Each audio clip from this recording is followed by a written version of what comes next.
tourist town becomes a death trap for 3 vacationing women. Investigators must link the suspect to the crime scene, or their case will be dead in the water. During her abduction, a woman is shot on videotape. Can the blurry image help detectives zoom in on her killer?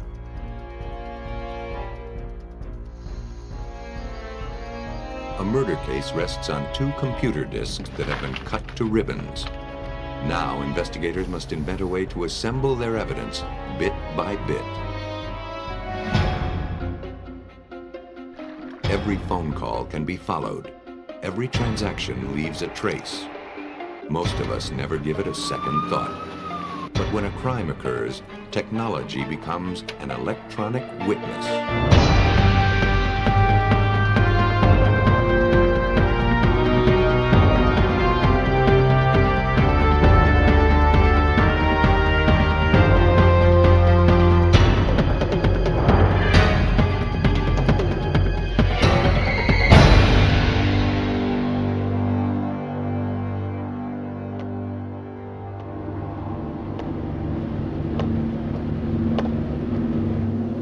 On June 4th, 1989, investigators in Tampa, Florida found themselves plunged into the depths of a mystery.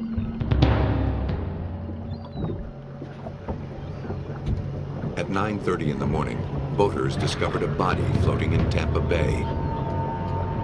Its hands were tied behind its back. Duct tape covered the nose and mouth. The victim was naked from the waist down.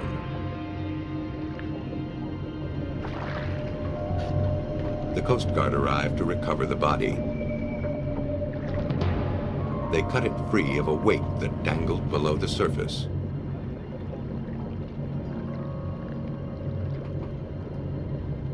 The victim was female.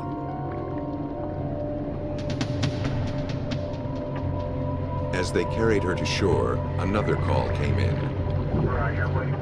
A second body had surfaced 7 miles away. Like the first, she was bound and apparently raped. She was also thrown in alive. It was clearly a victim of the same killer. St. Petersburg detective Sindra Cummings worked the case. This body, the second one, also had a yellow nylon rope tied around her neck. It was another female, nude from the waist down. The end of the rope around her neck was tied to a 2-cell cement block. Her feet were tied together. Her hands were tied at one point, but we believe she struggled and she was able to get her hands free in the water before she died. The killer hadn't finished. No sooner had the second body been recovered than a third victim surfaced 200 yards away, killed in the same manner. The triple homicide in the water sent out ripples of activity. Police boats scoured Tampa Bay for more victims. Divers descended to the bottom. But no more bodies were found. That was the good news. The bad news was that the killer left no immediate clues. He was still out there, somewhere. Whoever killed these women had to be some kind of a monster. The autopsy revealed the 3 women had been dead between 2 and 3 days, giving their killer ample time to flee. Each died from lack of oxygen, either from the tape across their noses and mouths, the rope around their necks, or by drowning. The horror of the crime was compounded by the anonymity of the victims. In a tourist spot like Tampa, people come and go every day. The victims could have come from anywhere. The case was heavily publicized, hoping that someone who knew the victims would come forward. Hundreds of leads poured in. 60 detectives were assigned to follow up. Not one lead panned out. Meanwhile, 1,100 miles away in Van Wert County, Ohio, a dairy farmer named Hal Rogers grew anxious.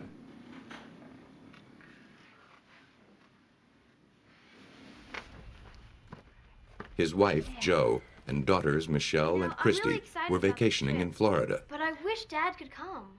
Why can't he? It was their first time off the farm. You know someone's got to stay on The girls had never been to the ocean before and were very excited. But Hal couldn't escape his obligations at the farm and had to send his family without him.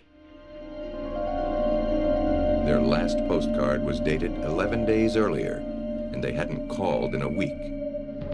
He knew something was wrong. While Hal Rogers contemplated a trip to Florida to look for his family, a maid at a Tampa hotel had suspicions of her own. For 7 days, she returned to the same room to clean it, but found that the occupants hadn't slept in the beds or even opened a bar of soap. I never saw anybody. Nobody at all. The publicity surrounding the murdered women was fresh in her mind. Wondering if there were a connection, she told her manager about the room. He notified the police. The room was registered to Jo Rogers. She had arrived with 2 children. Forensics dusted for fingerprints. One set was positively identified as one of the murder victims. Identification was difficult because the bodies were so decomposed when found. But investigators at last had something to work with. On the hotel registration, Rogers had listed her vehicle. The car wasn't in the parking lot. Tampa police spread out to locate it. They found it parked at a boat ramp 2.5 miles from the hotel. Forensics combed every inch of it for clues. They found a tourist brochure. On the back were handwritten directions to their hotel. The penmanship was compared against Jo's, Christie's, and Michelle's. It didn't match. It was apparently written by someone they met on the road. To investigators, this meant only that they became lost and asked someone for directions. It was hardly a lead. A tourist's life is full of such brief interactions with strangers. That's precisely why investigators were so troubled by this case. The killer, too, was no doubt a stranger to the victims, and crimes committed by strangers are the hardest to solve because nothing connects victim to killer. It could be anyone from the entire Tampa Bay population that we were concerned about.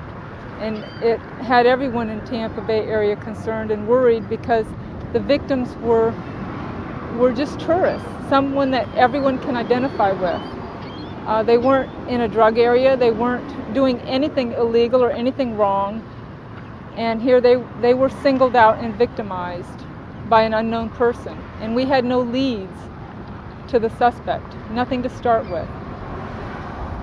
Investigators also found a sheet of hotel stationery with directions to the boat ramp.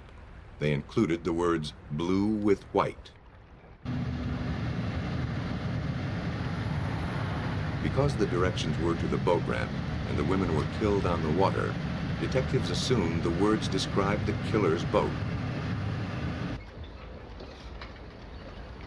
It also described hundreds of other boats in Tampa Bay. Investigators determined that the handwriting on the stationery matched Jo Rogers.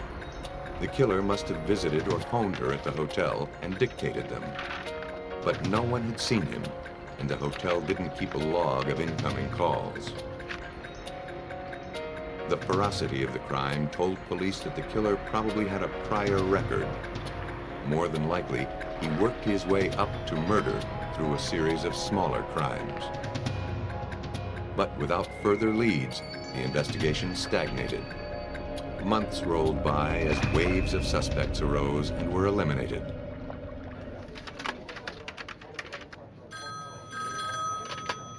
In October, 4 months after the murders, investigators received a bulletin about a rape that occurred on a boat at Madeira Beach, 2 weeks before the Rogers were killed.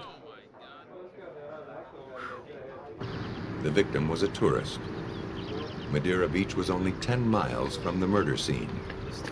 Sergeant Glenn Moore says the similarities between this case and the Rogers rape and murder didn't stop there. The suspect in the Madeira Beach case had threatened to use duct tape on the mouth of one of the victim on the Madeira Beach rape case, and that was what was used on our victims. He also threatened this woman with dying. Was it worth dying for? And he also had a blue and white boat.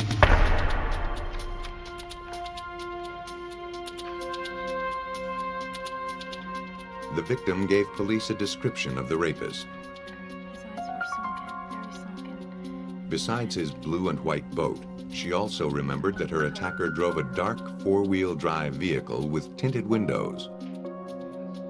A composite of her attacker's face was published in the papers. That's it. Tips flooded in. I'm sure. Months passed as detectives chased every lead that could connect a suspicious stranger to the victims. It came to nothing. By now, almost a year had passed, and all they had was a picture of a rapist who may or may not be the killer.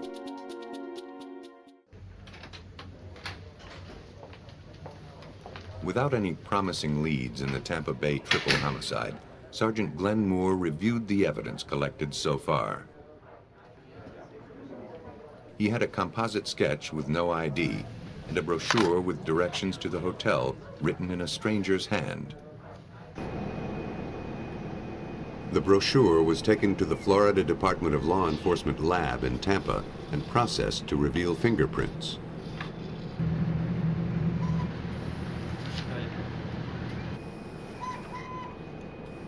It held some prints that didn't belong to any of the victims. They were analyzed by latent print examiner Sam McMullen. There's what we call, or refer to sometimes as writer's palm, and that's when you're writing a document the way that your hand, the palm of your hand, falls on the document itself. A palm print is just as conclusive as a fingerprint in making an ID. Whoever left these prints wrote the directions on the brochure. Now detectives wondered if this same person possibly killed the Rogers. If this writer were the killer, his fingerprints were probably on file for prior offenses. Although palm prints become part of a repeat offender's record, they aren't usually cataloged in the computerized fingerprint system. Investigators had no way of doing an automated search. All they could do was manually compare the print against each new suspect that surfaced. More time slipped by without a match. The prints and the writing sample seemed useless. Moore wouldn't let the investigation die. The man who killed the Rogers was at large, and police were determined to find him. To flush him out, they held press conferences, posted billboards. And typically what happens is you put up a picture of the victims and you say, does anybody know anything about this case? I think what was a little bit different and unique about what we did with the billboards was we actually put a picture of the handwriting evidence up on the billboard and asked people to look at that and tell us if they knew who the handwriter was. Among the deluge of leads, one stood out. A woman named Joanne Steffi told police that the handwriting looked like a former neighbor's, an aluminum siding contractor named Oba Chandler. She had seen the composite when it first appeared and thought it resembled Chandler. But she wasn't sure. The handwriting rekindled her suspicions. When we put the handwriting up on the billboards and it brought it back to her attention, she went and checked with some other neighbors and some other people and found some contracts for the business he was in. She made the visual comparison herself along with her neighbors, and they decided it was a great likelihood this was the writer, so they gave us a call. The contracts and brochure were sent to the Florida Department of Law Enforcement, where they were scrutinized by document examiner Teresa Stubbs. The examination of handwriting is really a study of movement. You're looking at all the aspects of the writing, the beginning strokes the ending strokes, the height relationships of letters to other letters. Once I had familiarized myself with all those habits that were on the brochure, then I compared them with the habits found in the known sample of writing submitted as being that of Mr. Chandler. I found that they were significantly similar in all aspects with no differences. The handwriting match was the break the detectives needed. A little more digging, and investigators found that 45-year-old Oba Chandler had a long criminal record, having been charged with everything from burglary and counterfeiting to kidnapping. Police obtained his palm prints from his prison records. The print found on the brochure matched Oba Chandler's right hand. They had their suspect. Now they had to build their case. And how are you? Detectives arranged a photo lineup with the Madeira Beach rape victim, asking if she could identify the man who attacked her. In these particular photographs. She selected Oba Chandler's picture. Right here. More confident than ever that Chandler was the murderer, Sergeant Moore kept him under surveillance to see if he would tip his hand. He didn't. And they didn't have enough to arrest him. To prove he killed the Rogers, they had to place him at the scene of the crime. The waters of Tampa Bay held no clues, but maybe the answer was in the air. Detectives sought his phone records to see if they could trace his whereabouts.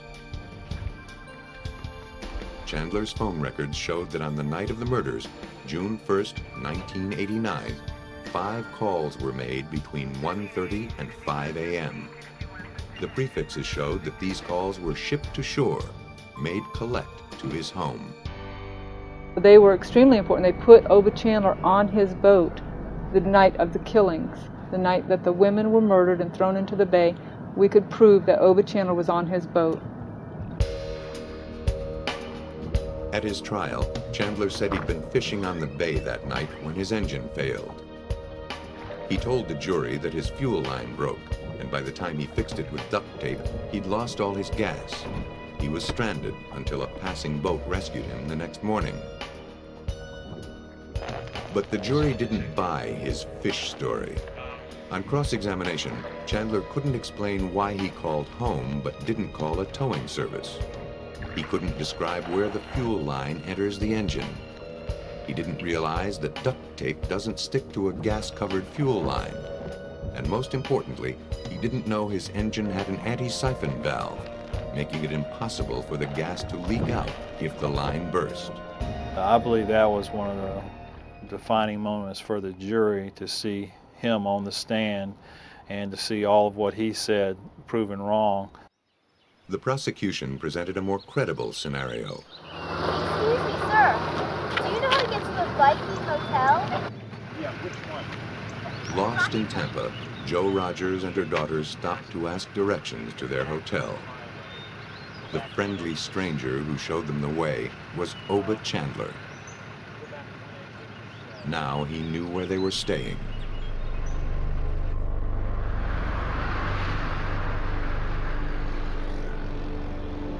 He may have called them shortly after they checked in, inviting them to watch the setting sun from aboard his boat. Joe jotted down the directions, and off they went. There was no time to unpack.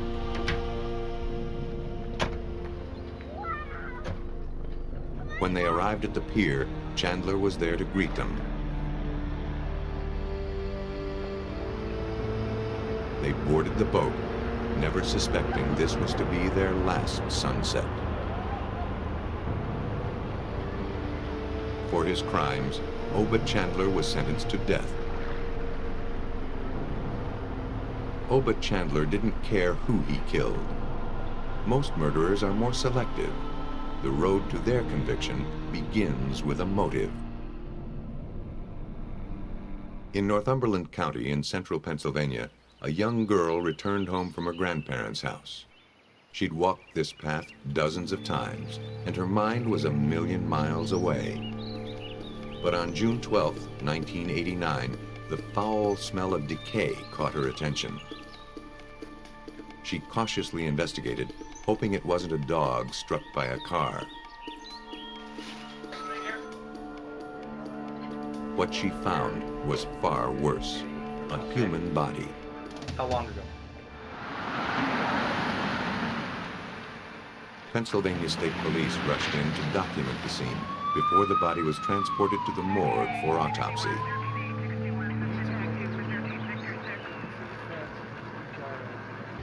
Every homicide investigation begins with three questions. Who's the victim? When did the murder take place? And who did it? District Attorney Robert Sakavage, now a district judge, searched for answers. We could not get a quick identification. We had to use scientific techniques. We had to get a forensic odontologist to examine the teeth and so forth for that purpose. Also, we were interested in finding what the time of death was. The warm weather had taken its toll. There wasn't much left to collect. All that the police could tell was that the victim was female. She didn't easily surrender information about her death. Her clothing provided the first clue. County Coroner Richard Ulrich analyzed the remains. The clothing was removed, and upon being removed was displayed and was examined further, and at this point in time it was felt that she suffered repeated stab wounds to the back through the clothing, which indicated blunt force sharp injury. Next, the insect life colonizing the body was examined.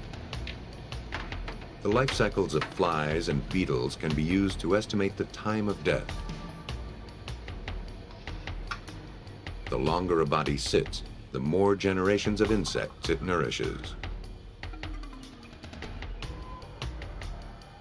It was determined that the victim was killed between 19 and 25 days earlier. The dental records identified the victim as Lori Ocker, who had disappeared 19 days before, on May 24th. Lori Ocker and her son had moved back in with her parents after separating from her husband. She was last seen leaving home at 3:30 for her job at a pet store in the mall. By 4 o'clock, she hadn't arrived at work. Her boss phoned her home to see where she was. She left for work Her mother was a concerned. half hour ago. She should have been there already. Thinking her car may have broken down, her parents retraced her route. They saw no sign of her until they arrived at the mall. Her car was parked near the entrance, but no trace of Lori was found until her body was recovered 19 days later. For almost 3 weeks, Lori Ocker was considered a missing person. But now her case was turned over to homicide, and attention shifted to finding her killer. Lori's mother told police that Lori had received threats from her estranged husband, Robert Ocker. The couple had been battling over custody of their son. Lori had been so afraid of Robert that she kept a shotgun under her bed for protection. He became the prime suspect. Shortly after Lori disappeared, police had questioned Robert Ocker. He told investigators that he'd been out running errands in his Plymouth Caravelle. He hadn't seen Lori. His parents, questioned later, agreed that he'd been out, but said he'd driven his mother's car, a 1984 Chevy Celebrity. At the time, the inconsistency meant nothing to investigators. Robert may have been lying because he wasn't covered on the Chevy's insurance. To prove Robert's involvement, they'd have to place him at the scene of the abduction.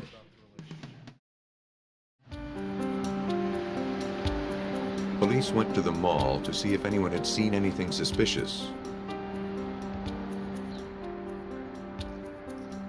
They spoke to a teller at the bank next to the mall entrance.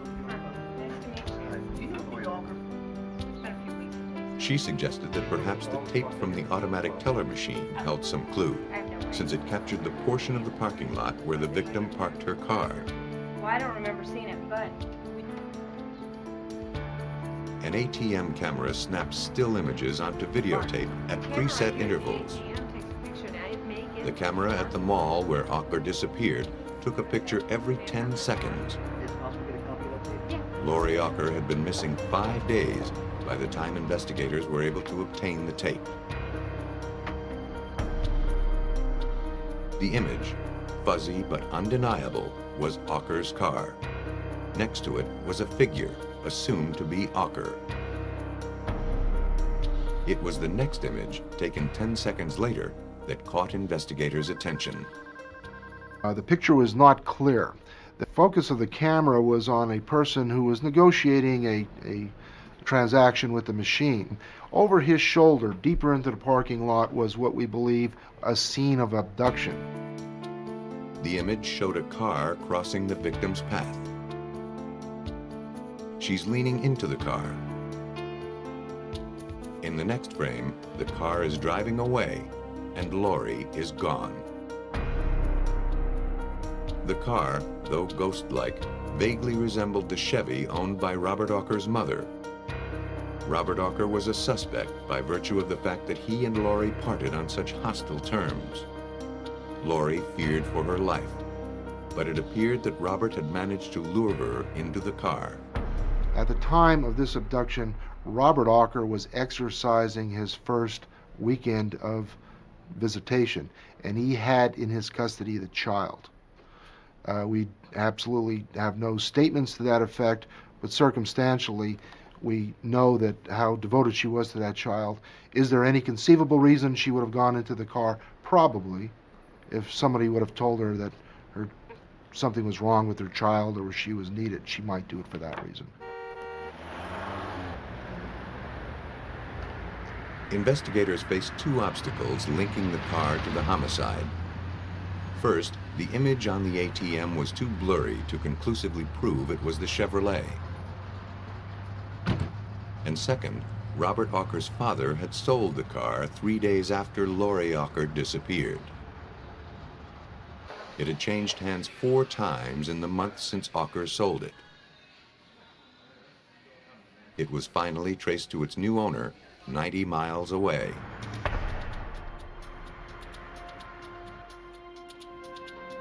Despite the fact that the car had been thoroughly cleaned prior to sale, the forensics team was able to raise clues from the vehicle. In a door gasket were strands of hair consistent with the victim's. It had pulp on the end, indicating that it didn't just fall out. The question was, why would Lori Ocker's hair be there in a car not belonging to Robert Ocker, but belonging to the mother? We also had information that she seldom, if ever, was near that vehicle. Gentlemen. Hello, Kurt.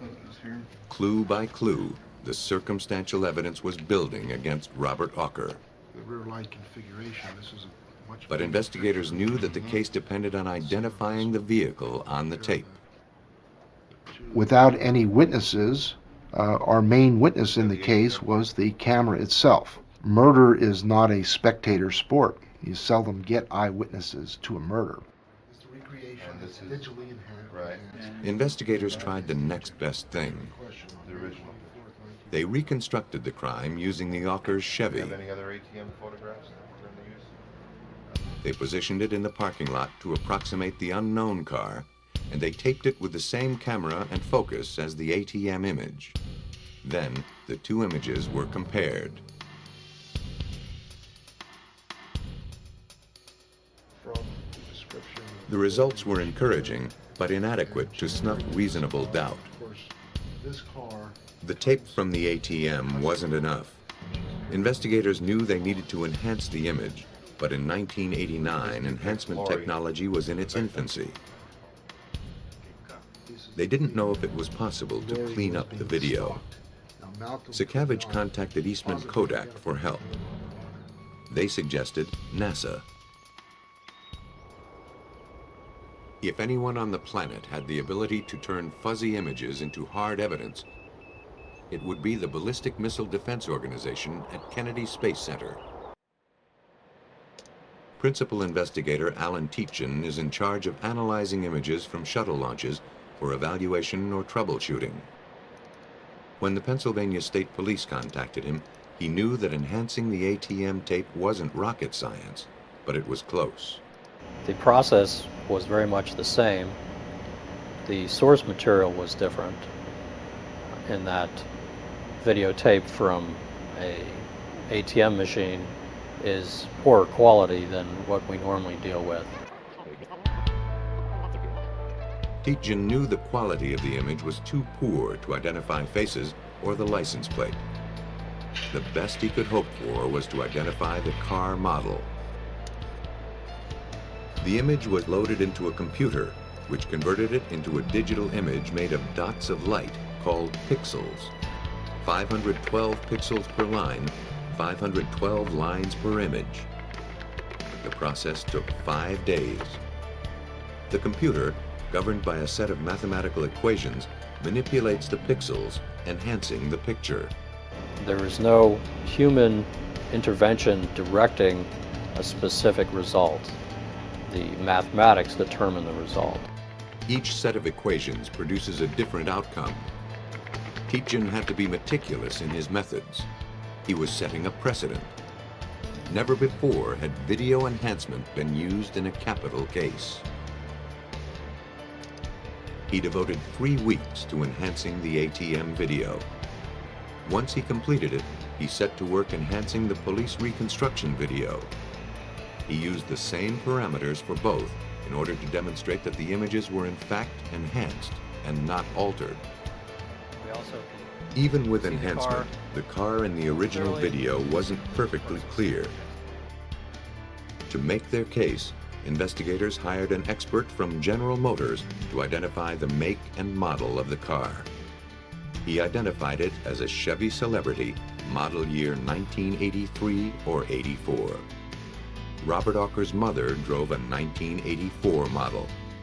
Sakavage had placed the Auker's car and Robert Auker at the crime scene. The image enhancement made his case. Based on the forensic evidence and the unambiguously enhanced images, Robert Auker was sentenced to death for the kidnapping and murder of his estranged wife, Lori Auker. The landmark case also established image enhancement as a powerful tool in the crime fighter's arsenal. There are video cameras all around us. So they're capturing images, and whenever anything significant happens, now police are going to those cameras to try and capture some critical evidence, and now they're using digital imaging to try and get it enhanced to a point where it's more reliable than it would have otherwise been. Every murder investigation is like a puzzle. Solving it requires finding the right pieces. But in a case in the Philippines, investigators had the pieces they needed. They just didn't know how to fit them together. In the pre-dawn hours of February 25, 1991, a disabled truck on a desolate road caught the eye of a taxi driver in Angeles City, the Philippines. He stopped to assist the driver. He realized he had no help to offer. The woman behind the wheel was dead.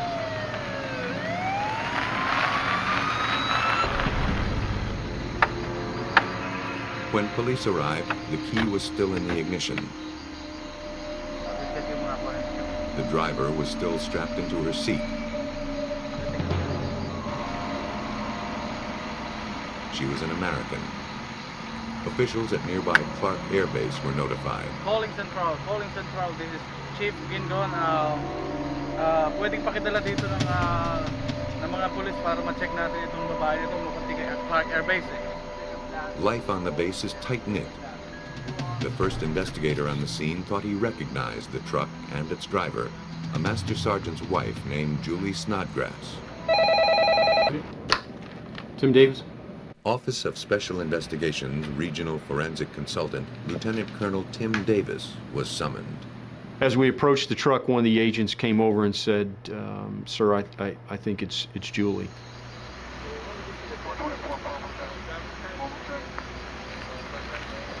When I walked up to the truck and looked in, I just said, "Oh my God!" And you don't forget those kind of things. I will tell you that. You just don't. As an Air Force wife, Julie was a friendly face at picnics and parties, which she attended with her husband, Joe, and sometimes their 2 young children. She was a good gal to be around, friendly, never knew an enemy. That's what I had a problem with when I was at the scene, was that I'd just seen Julie 2 days before, and I'd ask her, hey, I told her she looked great. She's got this great glow in her eyes, this great smile, and it's tough. The glove box had been ransacked, its contents spilled across the seat and onto the floor. Superficially, it looked like a robbery, but it was too violent for that. The victim had been stabbed more than 40 times. This was an act of violence. This wasn't an act of, hey lady, give me your purse. I'm going to steal your truck. It wasn't anything like that. This was an act that was done clearly to kill Julie. The truck was carefully transported to a garage at the base where it was swabbed for blood that might belong to the killer.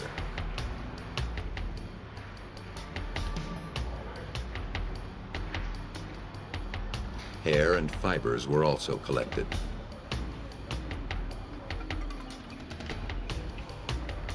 The sample were sent to the Army Crime Lab at Camp Zama, Japan. The results were disappointing. None of the blood, fibers, or hair found in the car pointed to anyone other than the victim.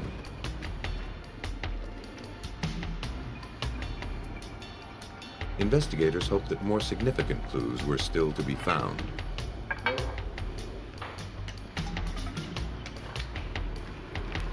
The truck was carefully enclosed in a tent and fumed with superglue vapor, which exposes latent fingerprints.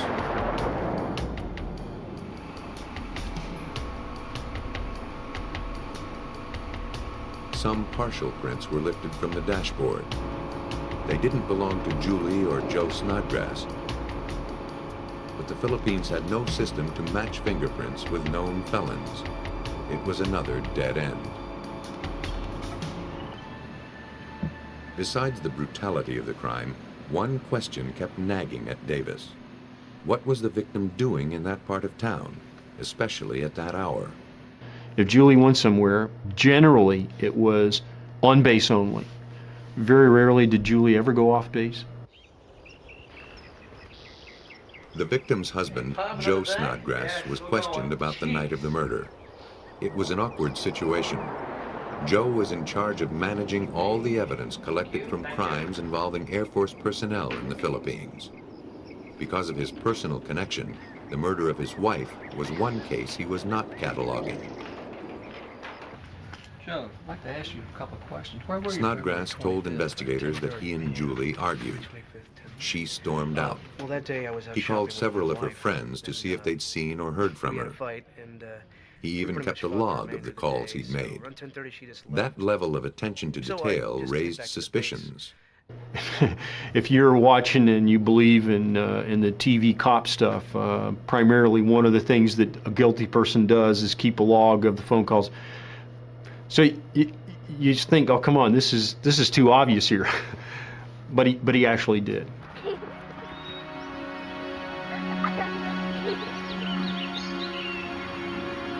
Joe and Julie Snodgrass had a history of domestic problems. In fact, A year earlier, Julie had divorced Joe and moved back to the States with their children. Joe had convinced her to come back to him 1 month before her death. Okay, what kind of job do you do? To see if their relationship was souring once again, investigators spoke to their housekeeper. And I take care of the children. She was nervous and unable to offer any information about the Snodgrass' relationship. Where you at? Considering her daily interactions with the family, that seemed strange.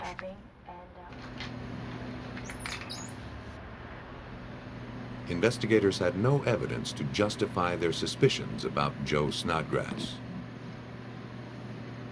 Then, the housekeeper decided to come clean. So, Lucy, what did you do? Just as the investigation into the murder of Julie Snodgrass was hitting a wall, the timid young housekeeper broke the case open. What did you do with the letter? She admitted to having an affair with Joe Snodgrass. More than that, she told investigators that he had written her a letter asking her to hire her relatives to kill Julie Snodgrass. He asked me to find somebody to kill her. He wanted me to find... She destroyed it. But her word was enough to get a warrant to search Joe's office. Did you get to find your relative? Investigators confiscated some handwritten letters and computer floppy disks from his office. Yeah. We'll keep looking back here. Okay. Then, as a matter of legal procedure, Snodgrass was called in to identify the items collected in order to establish ownership. Nothing? What's that? When presented with the floppy disks, Snodgrass suddenly lunged forward and pulled something out of his pocket. We heard one of the agents call out he has a weapon, and at that time a number of agents who were armed ran by us and ran to the interview room, and then it was determined at that point that Joe had a pair of scissors. Snodgrass had concealed a pair of pinking shears. He had grabbed the disc all in basically one motion. This was like flash second stuff, and Joe began to cut the disc up into pieces. This is evidence. This is not supposed to happen, but it did. The discs obviously contained something incriminating. Could their data be salvaged? Davis wasn't hopeful. I mean, you've taken something that was intact and now it's in 20-some pieces, and in your mind, it's there in a sense becomes 23 more pieces of evidence. How do you deal with it? That was the question of the hour. No one had ever dealt with anything quite like it before. He sent the fragments to the Department of Defense Computer Forensics Laboratory in Washington, D.C.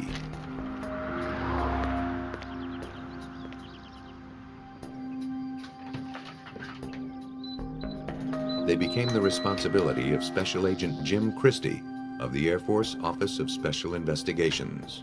From the time I got the initial phone call from the Philippines, we had all our computer crime investigators out trying to find someone who had a technique to recover the data, because no one had ever tried that before. You're gonna like this. Oh, that's beautiful. So it's just from the Philippines. Not only were the discs cut up, each piece was crumpled as well. Cool. No problem. Christie shopped the discs to private companies, to other law enforcement agencies, to the FBI. Each politely declined, saying the task was impossible or staggeringly expensive. So when my deputy, Ed Cutchins, and we drove around the Beltway, picked up our discs, and we're driving back around the Beltway, and coming back to the headquarters here, and Ed said, okay, you've let everybody else have a shot at this, you're going to let me have a shot. And I said, what are you going to do? He said, well, I'm going to Scotch tape them back together. And I won't tell you what I told him at that point. They experimented with blank, formatted discs, cutting them, taping them back together, and slipping them into a drive to see if the data were still readable. The first attempt was disappointing. So we turned it on, and I watched my disk drive bounce across the table for about 10-15 seconds till the read-write heads ripped off. Before they tried again, investigators placed a second floppy underneath the taped floppy to cover up the seams. They saw their first glimmer of progress. The disk drive survived. But before they could apply the technique to the actual disk fragments, they had to flatten them out. Once again, brainstorming and intensive trial and error brought results. A soldering iron placed in a section of aluminum tubing provided the right amount of heat and pressure to flatten the fragile sheet. Once the segments were flattened, investigators had to try to read them. They knew they might only have one chance, so when putting the pieces together, they erred on the side of caution. We were afraid that if we put them all together, that if one piece ripped and caught the head, it might tear up the other evidence. So we decided to create host diskettes, what we called host diskettes for each piece. Each fragment was spliced onto its own separate host diskette and read individually. 23 fragments, 23 host diskettes. One chance to catch a killer.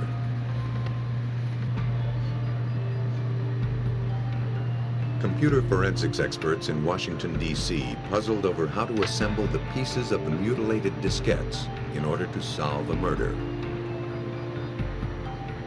Some of the fragments were so small, investigators didn't know how to align them on the disk.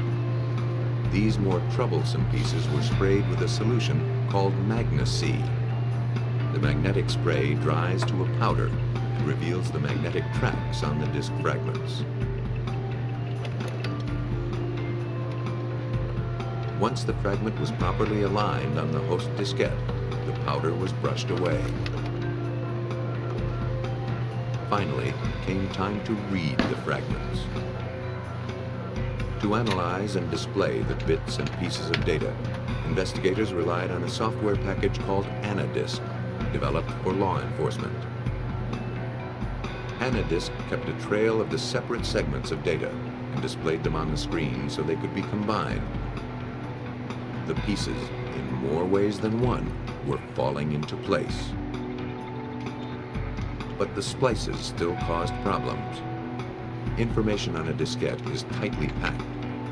Whenever the disk drive head hit a splice, it lost contact with the disk and missed large chunks of data.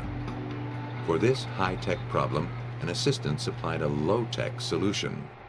Well, what he did was he just put his finger on the head, just like you would put a penny or a coin on an old photograph if you got stuck. And by putting his finger on it and rereading that sector, the head didn't bounce and we were able to get more data. Investigators found love letters Snodgrass wrote to his wife and to his mistress, along with letters to his insurance company requesting an increase in Julie Snodgrass's coverage. They also recovered information linking Joe to an elaborate black market scheme. But what they found next was akin to a signed confession. We found a last paragraph of a letter talking about his girlfriend hiring the hitman, him asking his girlfriend to hire hitmen, which she did. It had taken 5 weeks, but the DoD Forensics Lab had achieved what was thought to be impossible. They had resurrected data that enabled a brutal murder to be avenged, and in the process developed a set of procedures for others to follow. Experts said the cost could reach into the millions. They spent $131.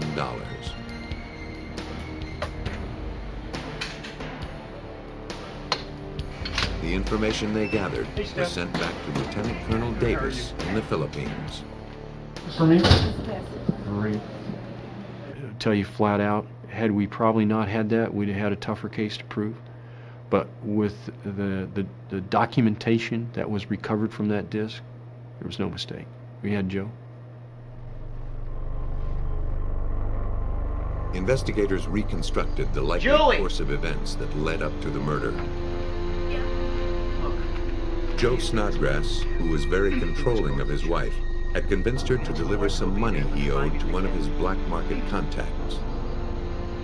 He told her to pick up 2 of his Confederates and to drive them to the drop-off point. She complied. She didn't know that the men she picked up were the ones hired to murder her. They were the relatives of the Snodgrass' housekeeper. Trusting them, she drove to a secluded spot. Then they killed her. Felix, can you tell us what happened that night? I didn't, sorry, sir. They confessed to the crime and received 20 years. The housekeeper received probation. I'll do it this last time, but not anymore. And for masterminding the crime, Joe Snodgrass received life in prison. You never stop and think that you would end up investigating one of your own for murder or being involved in the conspiracy to commit murder. It never crosses your mind, not once.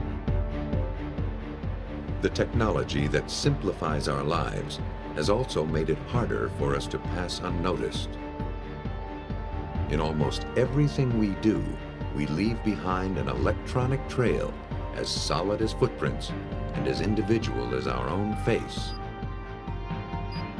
When a crime occurs unseen by human eyes, investigators can invoke an electronic witness.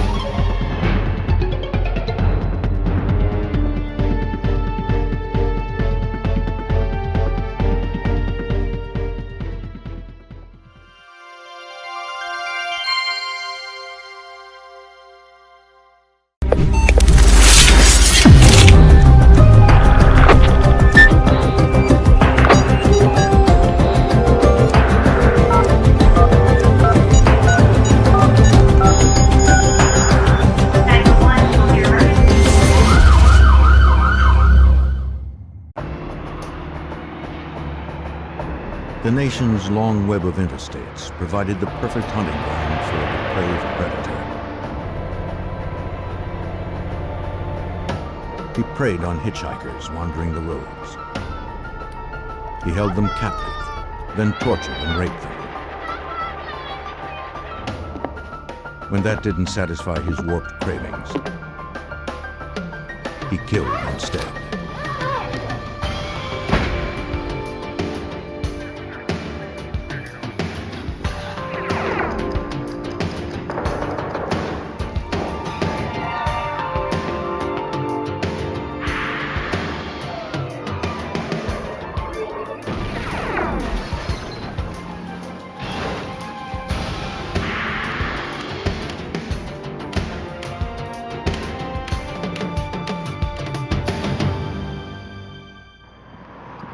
Across the nation, a serial rapist targeted unsuspecting women.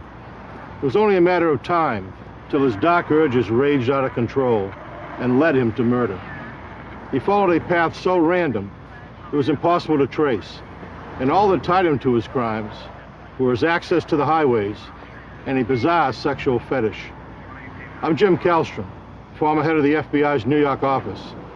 When investigators believed the suspect had committed dozens of murders, the FBI was determined to put the brakes on his nationwide rampage.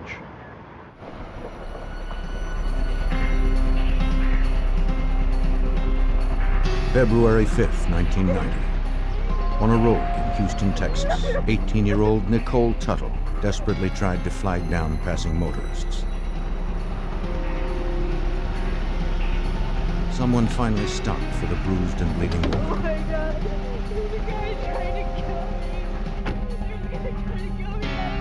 The driver took her to the closest phone to call police.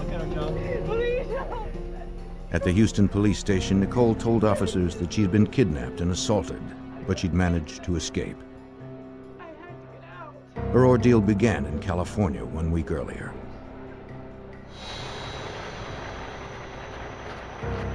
On January 29th, she hitched a ride from a trucker at a rest stop.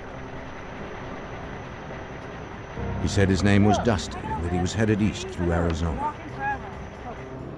After a few hours on the road, she fell asleep in the back compartment of his truck. It seemed that was exactly what he was waiting for. He climbed in back and overpowered her. Before she was fully awake, he chained her to the walls and gagged her with a horse bit.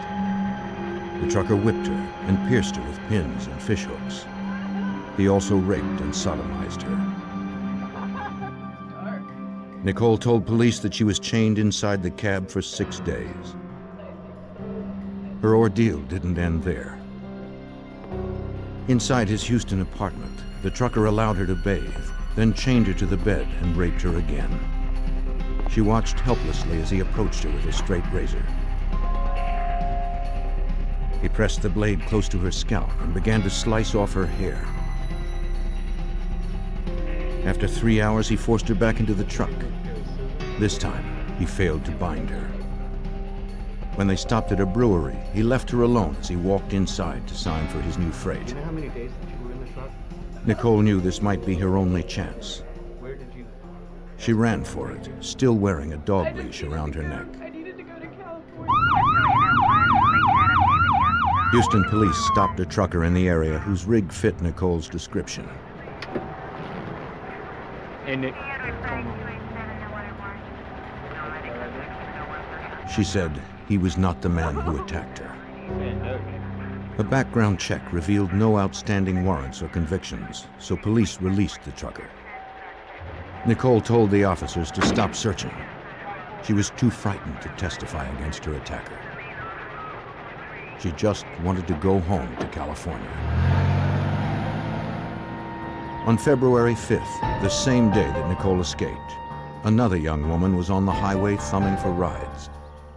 Just 15 miles away in Pasadena, Texas, 14-year-old Regina K. Walters was running away with her new boyfriend. Her parents were divorced, and Regina usually stayed with her father in Houston. She'd been visiting her mother for a few days when she fled and began hitchhiking. Whether she was following the lead of her new teenage boyfriend or just testing her independence, a trucker soon stopped for the pretty young girl.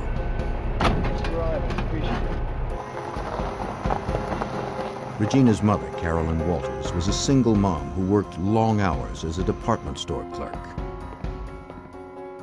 When she came home from work, she was surprised to find her daughter was not home. Regina? Her daughter did not answer. Regina? Carolyn found no notes and saw no other signs that her daughter had been back to the house. She checked the answering machine, but Regina had left no messages. Carolyn called her daughter's friends and Regina's father in Houston. Hello, Chris. No one had heard from the girl. Is Regina there? The distraught mother reported her daughter as a missing person to Pasadena, Texas police. She spoke with a detective from the juvenile section, providing the officer with Regina's description. Her 14-year-old daughter was about 5 feet tall, weighed 95 pounds, and had long, curly brown hair. The detective asked Carolyn what steps she had taken so far to find her. Carolyn had posted missing persons flyers, but no one had yet responded. The worried mother hadn't heard from her daughter since they argued 2 nights before. At 9:30 that night, Regina told her mother she was going to visit a friend. I just think you ought to stay home tonight. When Carolyn objected, the girl insisted she would be right back.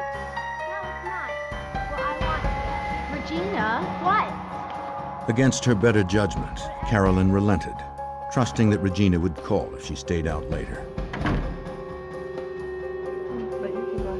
Though the young teen had a history of running away, she always returned on her own. Her parents or where she is right?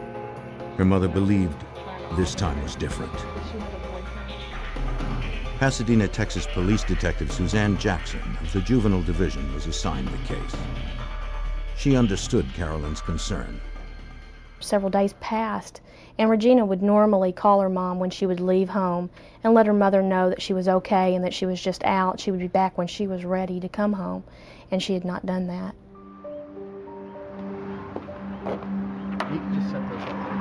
Carolyn posted more flyers at the convenience store close to her house. She held out hope that her daughter was unharmed. Maybe she was simply staying with a friend. Along with Regina's photo and description, Carolyn offered a reward for information on her daughter's whereabouts.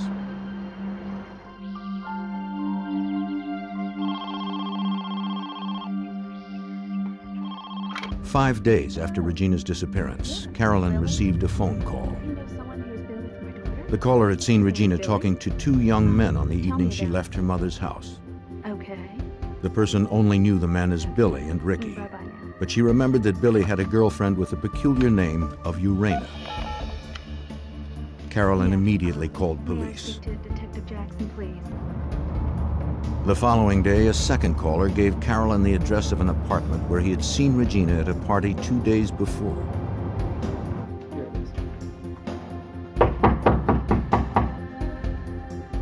When police arrived, no one answered. Okay. The manager told them the apartment was rented to a man named Billy Wayne Gibbs. The next morning, the detective told her colleagues about the case. She mentioned she was looking for Gibbs in connection with Regina's disappearance. She was also looking for 2 others, a woman named Urena and a man named Ricky. She didn't know their last names. To her surprise, the officers did. Billy Wayne Gibbs had a girlfriend named Urena Sweet and a friend named Ricky Lee Jones. The 3 were wanted in connection with an auto theft. Units were dispatched to Gibbs' apartment to wait for his return.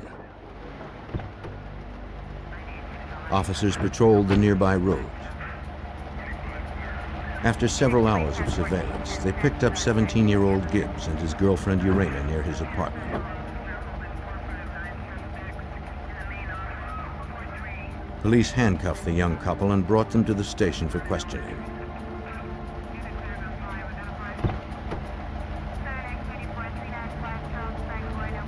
The third suspect, Ricky Lee Jones, was still at large.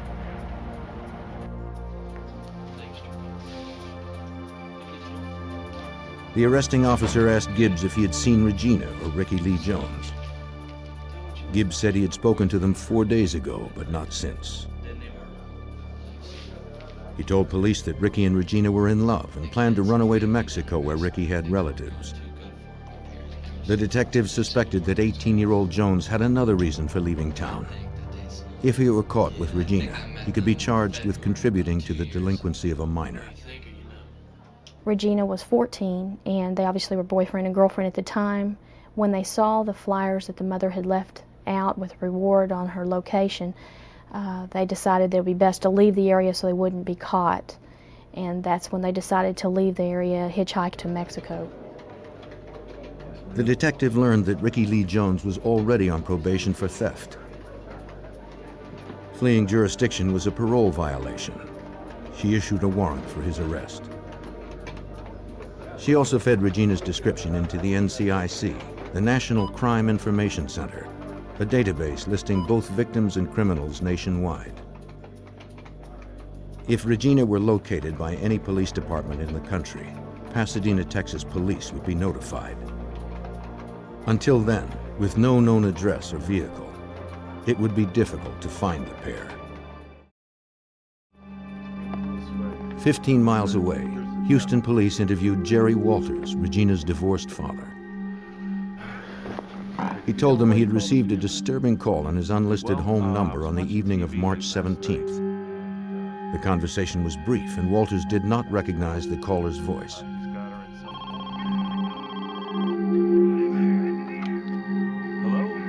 The man asked, "Are you Regina's father?" When Walters replied yes, the man told him he knew where to find Regina.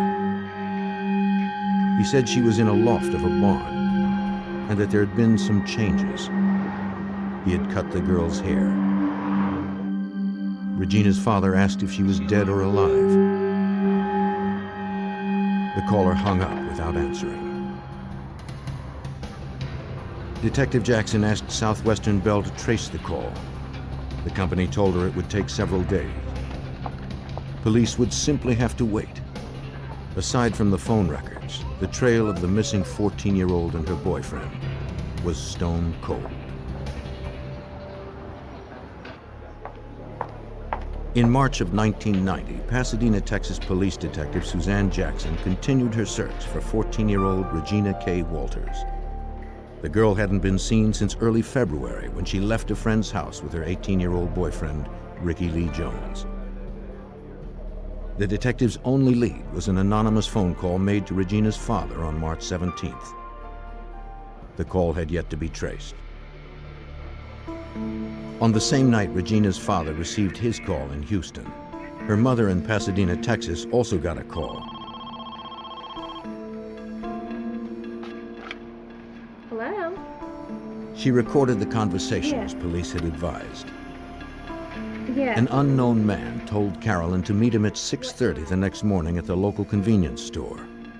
He had something to tell her about Regina, and he wanted to say it in person.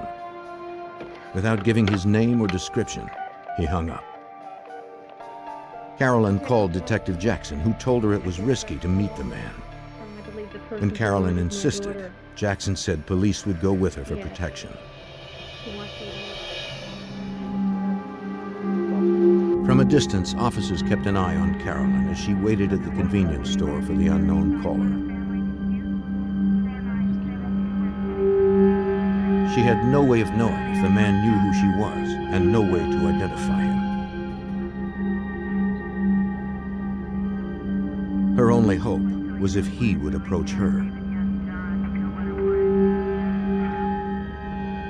She studied everyone who came in and out, and everyone who used the phone. Carolyn waited over 2 hours.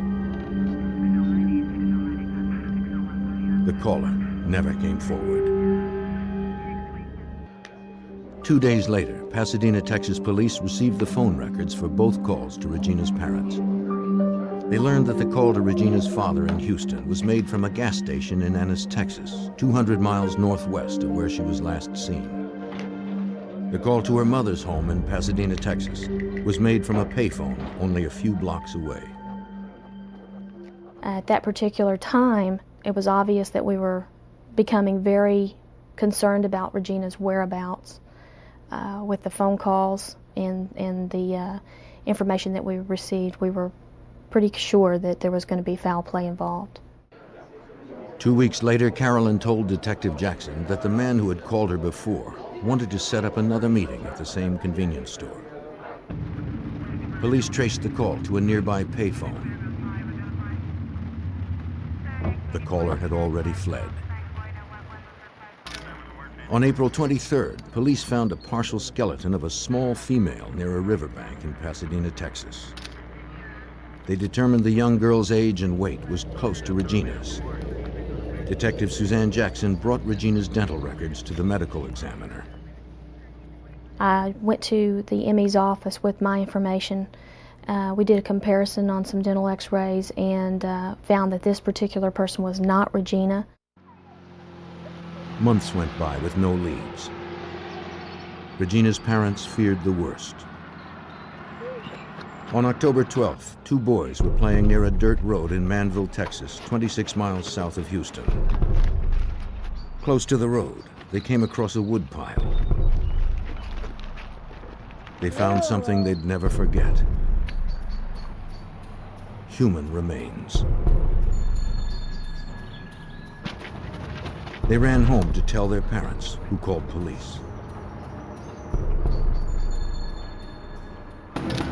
Officers arrived and secured the area.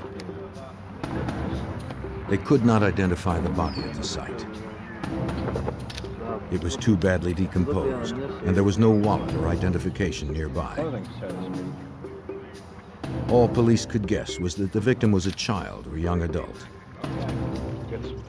They hoped an autopsy would tell them more. Okay, so the problem is she The Pasadena, Texas detective traveled to the Harris County Medical Examiner's office, bringing Regina's dental records. So you almost have a match right The here. ME compared those records to x-rays taken of the corpse. But then you get everything you can obviously. They did not match. It was a little disappointing, although we were very relieved that it was not Regina.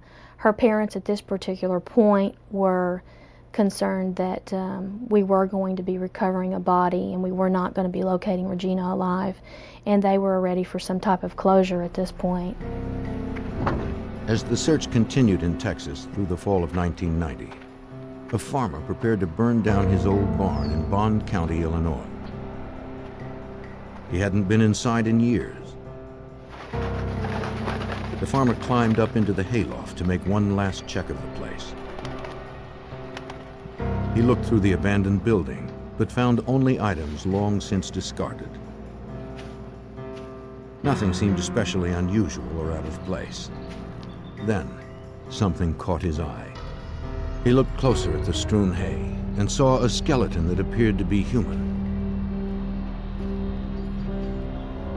The farmer immediately called police.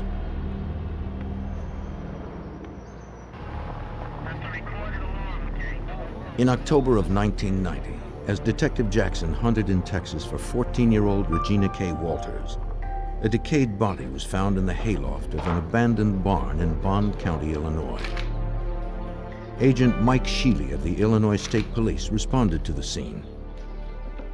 I had received a call from the local sheriff's office in Bond County, Illinois, and they had instructed me that they had found a body in a rural setting near the Interstate 70, which is a major interstate that travels through Bond County. Crime scene technicians conducted a thorough search of the barn. No clothes were found on or near the body. There was no wallet or other ID. They did find a single white thread close to the bones that seemed too new to have been in the old barn for long. Police photographed the remains from various angles. They found baling wire that matched the wire wrapped around the corpse's neck. Some hair remained on the head.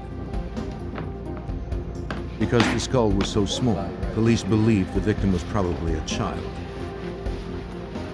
The people of nearby Greenville had not seen a murder in 10 years. The anonymity of this crime was especially disturbing. Police had no way of knowing if the victim was from the area or just dumped there by someone passing through on nearby Interstate 70. At first, they weren't even sure of the corpse's age or sex. Forensic anthropologist Mark Johnsey was called in to conduct an examination. He made several discoveries that helped Illinois State Agent Mike Sheely begin to identify the victim. Mark was able to determine that it was a young female between the ages of 14 to 16, her approximate weight, which was 90 to 110 pounds. There was indication that her hair had been cut. The distal ends had begun to grow again, but the forensics had told us that it was recent. The cause of death was determined to be strangulation. The killer had almost severed the victim's head by twisting baling wire around her neck 16 times. That's what we found. From the condition of the joints and vertebrae, Johnsey discerned that the girl was killed almost a year before. A forensic scientist analyzed the white fiber found close to the body. Maybe it would yield a clue to what the young girl or her murderer had been wearing. He determined the fiber was mostly cotton, but it didn't come from clothing. It likely came from a towel. Searching the National Crime Database, State Agent Mike Sheely listed the Illinois Jane Doe as a white female, 14 to 16 years of age, probably killed as early as September 1989. We were alarmed to find that there was 950 matches with the age group and the category and the time frame, which made the task very difficult to begin the identification process. He narrowed the field to about 100 by specifying the victim's time of death closer to the spring of 1990. The investigator then sent teletypes to law enforcement agencies working those cases. The detective investigating the disappearance of Regina Walters in Pasadena, Texas, received the teletype on October 16th. She believed the body's description fit Regina's and phoned the Bond County Sheriff's Office in Illinois. The receptionist told her they had gotten so many responses that the sheriff would have to call her back. Before she hung up, the detective remembered the mysterious phone call Regina's father had received. The caller had said the girl was in a barn. When I asked her if the body was found in a barn, she immediately transferred me to the sheriff, in which I started talking to him right away. And it was immediately discovered that it was possibly Regina, and so we immediately jumped on that and started sending the teletypes back and forth. The detective asked another question based on the March 17th phone call to Regina's father. Did the girl in the barn have shorn hair? The Illinois authorities confirmed that she did. The girl found in Illinois matched the caller's description of Regina. We sent a copy of dental x-rays to Greenville, Illinois, to the sheriff's office, and those dental x-rays were matched with the body that was discovered there, and it was confirmed to be Regina's body. One question remained. Where was Regina's boyfriend, Ricky Lee Jones? Detectives called on the FBI for help. Special Agent Mark Young, a behavioral expert in the Houston field office, was assigned as case agent.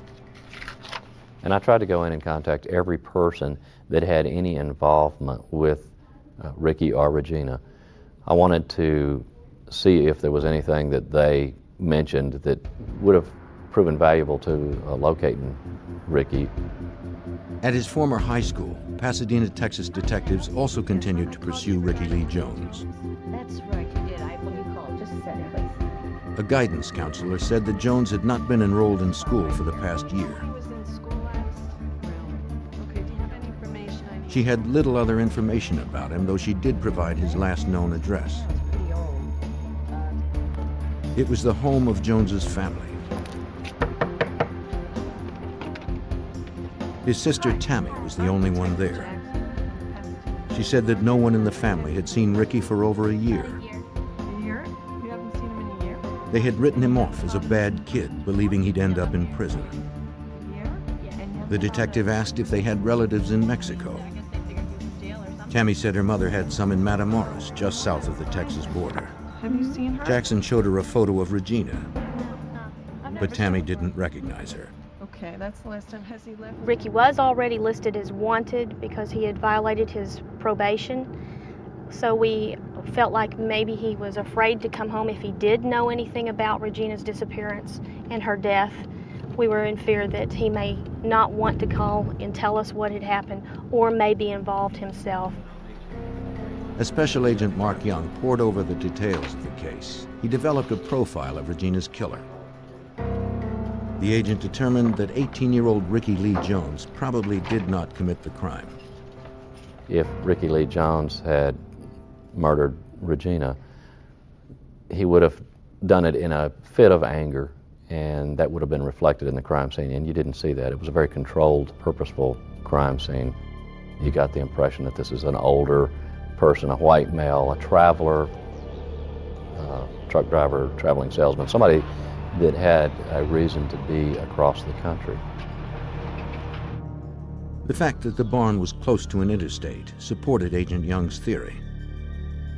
The crime scene told the agent more about the sadistic murderer.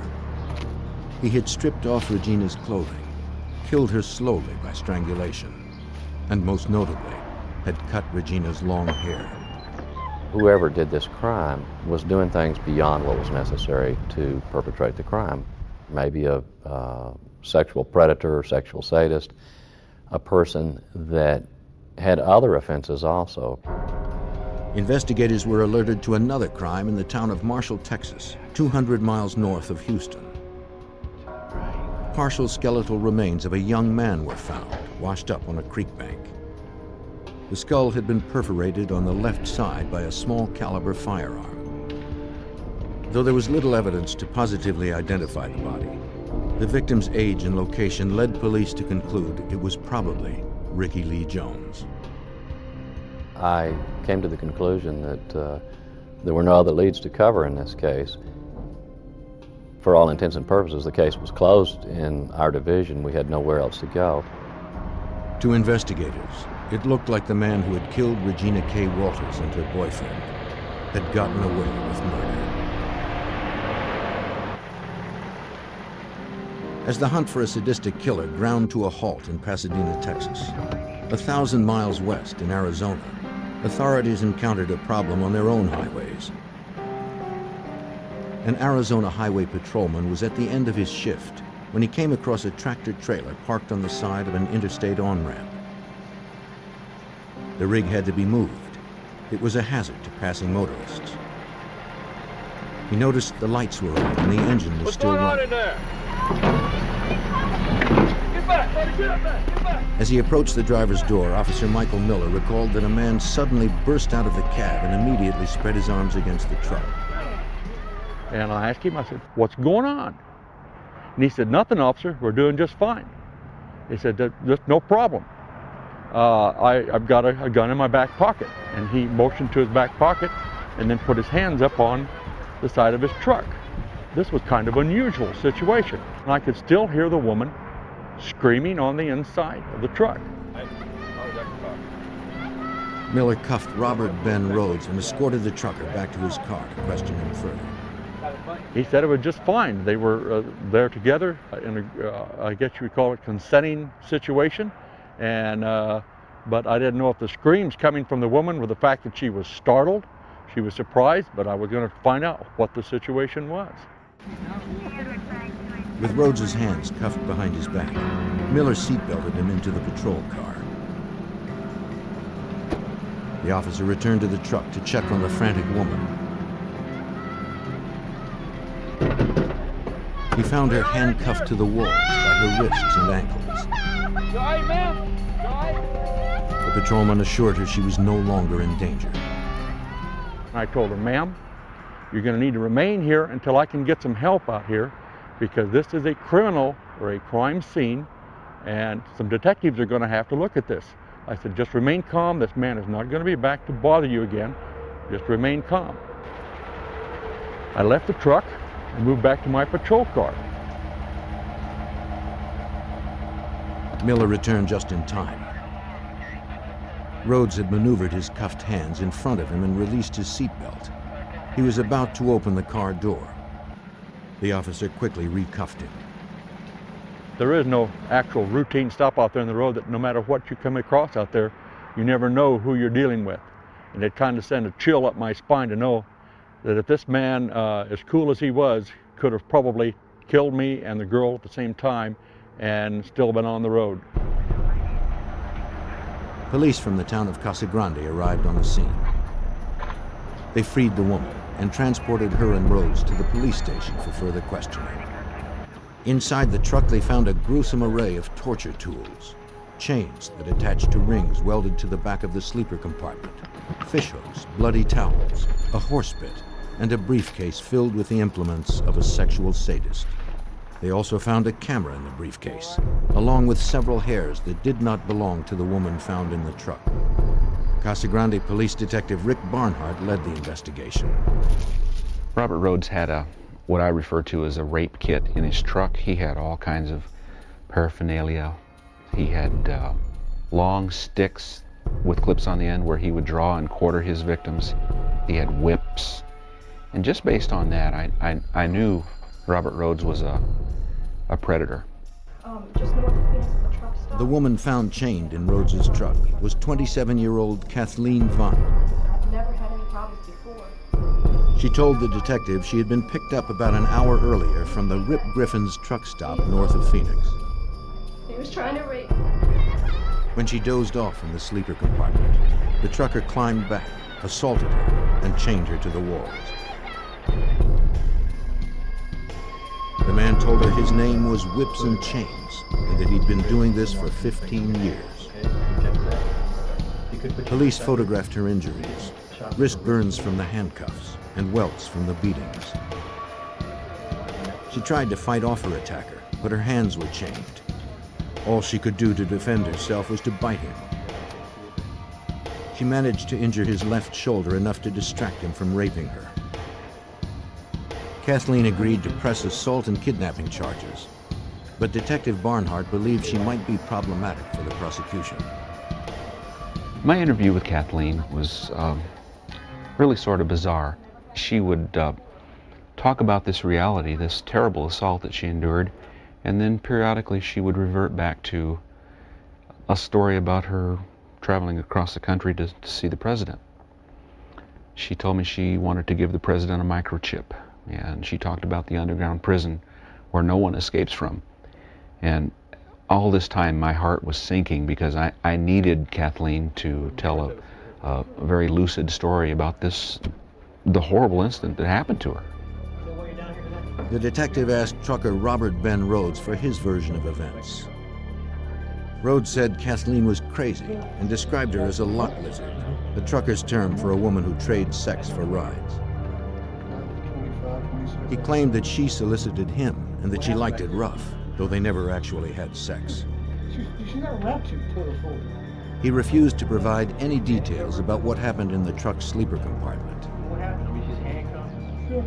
He talked around the subject, never admitting to any crime. Can you please remove your... Police photographed Rhodes's wound. It looked like a bite mark on his left shoulder, just as Kathleen had described. Rhodes claimed he sustained the injury while loading his truck, but Detective Barnhart believed Kathleen's story. She told me she tried to bite his throat, but he moved and she bit him on the left upper shoulder. And we've got a photo of her bite mark, and her story completely corroborated, what happened in that sleeper cab. Local prosecutors arrested Robert Ben Rhodes and held him for aggravated assault, sexual assault, and unlawful imprisonment. But their only witness, Kathleen Vine, suffered from paranoid delusions. To keep him behind bars, they needed additional witnesses. Kathleen's claim that Rhodes had been kidnapping women for 15 years haunted Detective Barnhart. He entered Rhodes's name into the NCIC in case other agencies had reported similar crimes. As the detective pursued the case, it made headlines across the Southwest. A Houston police officer was among those who read about it. The trucker detained in Arizona sounded like the same man who was stopped outside of Houston earlier in the year. Police suspected Rhodes had held a woman captive in his truck for 6 days, raping and torturing her until she finally escaped. They were unable to press charges since the woman failed to identify him. Houston Police Sergeant Bomar described the case to Detective Barnhart. I was contacted by Sergeant Bomar. His was the case where the young lady escaped. I was fairly positive that Robert Rhodes was at least a serial rapist. I had suspicions that he might be a murderer. Since Rhodes had crossed state lines since his last crime, Detective Barnhart contacted the FBI to request assistance. He hoped that with the FBI's support, he could gather enough evidence of the trucker's serial sex crimes to build a case that would stick. Special Agent Bob Lee of the Houston FBI field office knew the place to start was in Rhodes's Houston apartment. He spoke to Rhodes's landlord. She had checked the apartment after the trucker's arrest and was horrified to find bloodied torture devices. Based on her statement, Agent Lee secured a warrant to search the premises.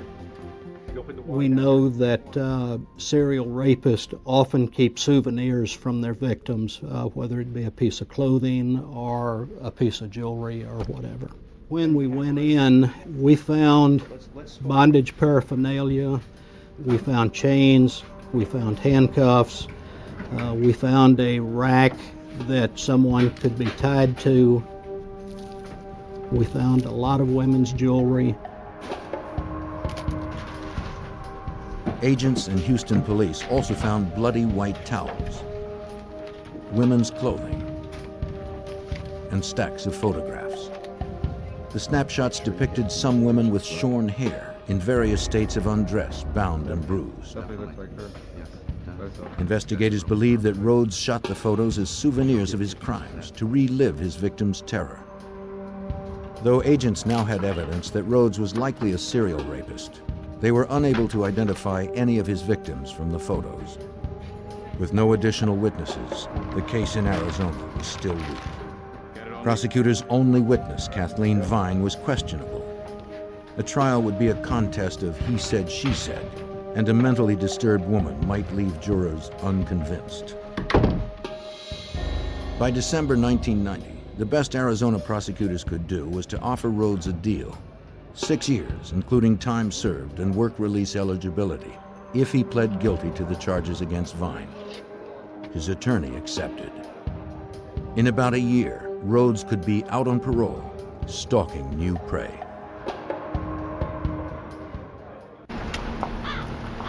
By October 1991, a year after 14-year-old Regina K. Walters was found murdered in Illinois, her case remained unsolved. Special Agent Mark Young, an FBI profiler, predicted the murderer was probably a trucker or traveling salesman with prior sexual offenses. His signature behavior was to hack off his victim's hair.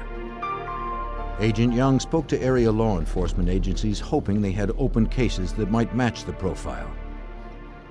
One day, Bob Lee, who was an agent in the FBI on the Violent Crime Squad, overheard me talking on the phone to a police officer. And he said, hey, I had a case I had worked a few months back where a truck driver kidnapped a young girl and her head hair was cut just like you're saying. The victim's name was Nicole Tuttle. She had also been raped repeatedly and had escaped the day Regina Walters and Ricky Lee Jones were last seen alive, on Monday, February 5th, 1990. That same day, Houston police had stopped a trucker named Robert Ben Rhodes, who fit Nicole's description of her attacker. At the time, she told the officers it was the wrong man. Special Agent Bob Lee from the FBI's Houston field office recalled that Nicole later changed her story in the hospital where she was treated for her wounds. Later that night, she told the detectives that Robert Ben Rhodes was in fact the individual that had kidnapped her. When asked if she wanted to press charges, she told the police officer that all she wanted to do was go home. Lee also told Agent Young that Nicole was not the trucker's only victim. Rhodes was serving time in an Arizona prison for the assault of Kathleen Vine and was eligible for work release in just 3 months. The agent then described the search of the trucker's residence. And he said, we found some photographs in his apartment, some of his own pictures, with somebody else with short hair who, it seems like she was at a barn. The chilling photos portrayed a young girl at different locations, wearing a variety of seductive outfits. At the barn, she was in a black dress, shielding herself from Rhodes's camera. When I saw those photos, I said, this is Regina Walters. In order to verify that, I went to the family and I got several of their pictures, and there are facial characteristics and markings that exactly duplicated the pictures Rhodes took. The FBI began to build a kidnapping and murder case against Robert Ben Rhodes. They revisited the evidence from the search of Rhodes's apartment and found more photos of Regina. They also found several articles of women's clothing, including a black dress, which lab examiners confirmed was the dress Regina had worn in the photos. Illinois State Agent Mike Shealy was notified. He forwarded the evidence found in the Greenville barn to the FBI lab in Houston. Lab examiners discovered that the cotton fiber recovered in Illinois was consistent with the bloody towels found in Rhodes's Houston apartment, but the results were inconclusive since that type of towel was so common. Detective Jackson from Pasadena, Texas, met with agents Shealy, Young, and Lee at the Houston FBI field office to discuss what they needed for a solid indictment against Rhodes, not only for Regina's murder, but for crimes against his other nameless victims. With Rhodes nearing his release date, Illinois State Agent Mike Shealy knew they were racing against the clock. He was eligible for parole and that he was actually eligible to work outside the prison almost on a release system. And so we were under pressure to have the indictments and to get him arrested on our charges. You have a seat here. All right. Agents interviewed Rhodes's former Houston employer, Mike Eggleton. The trucking firm owner was not surprised to see him. Eggleton had been questioned by authorities about Rhodes before. A few years back, local police suspected the trucker of assaulting a woman in the back of his rig, but no formal charges were ever filed. The truck Rhodes had driven had been sold, but Eggleton provided its vehicle identification number, as well as Rhodes's trucking logs and fuel receipts. While agents waited for a trace to come back on the truck's ID number, the team began to assemble a timeline of the trucker's travels.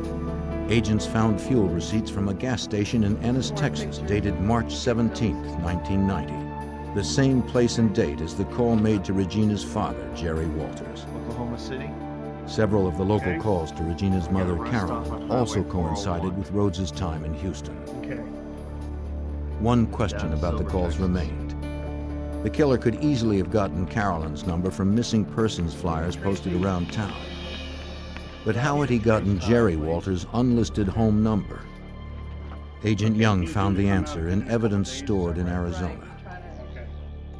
It was in that evidence that we located Regina Walters' little spiral notebook. And the front cover was all of her personal information, her mother's address and phone number and her father's. When Young flipped the notebook over, he found something even more disturbing. A message that he believed was written by Rhodes himself. A knife and gun were drawn above a phrase that appeared to have blood dripping off its letters. The phrase read, "Ricky's a dead man." Only a DNA test would confirm if the partial remains of the young man found in southeast Texas was Ricky Lee Jones. Unfortunately, investigators lacked a known source of Jones's DNA to perform a comparison. And everywhere else. Since Rhodes claimed to have been abducting and torturing his victims for the past 15 years, the team submitted their timeline to VICAP, the Violent Criminal Apprehension Program, an FBI database that lists thousands of solved and unsolved crimes nationwide.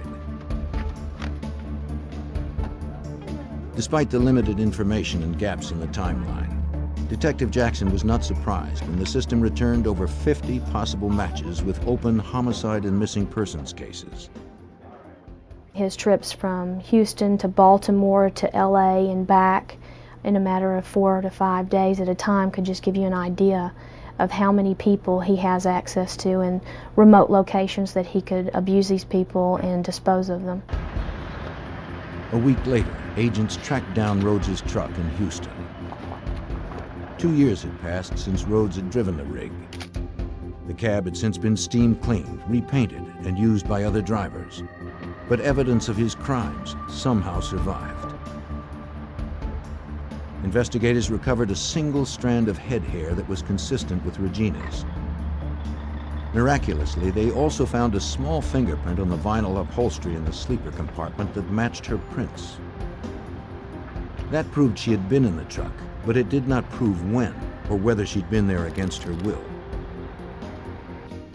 By January of 1992, almost 2 years after Regina had disappeared, investigators determined the evidence was not decisive enough to prove interstate kidnapping. They dropped the federal case. With Rhodes's parole hearing just a week away, investigators convinced the Bond County prosecutor to press charges in Illinois for capital murder. They knew the evidence was circumstantial, but they pressed on. I feared that he could escape, and I also believe that due to the overcrowding in the prison systems and those sort of things, that he could be released. On February 6th, investigators traveled to the Arizona State Prison in Florence to serve the warrant to Rhodes. Their plan was to confront Rhodes with photos of Regina, hoping to prompt a confession. An incriminating statement would bolster their case.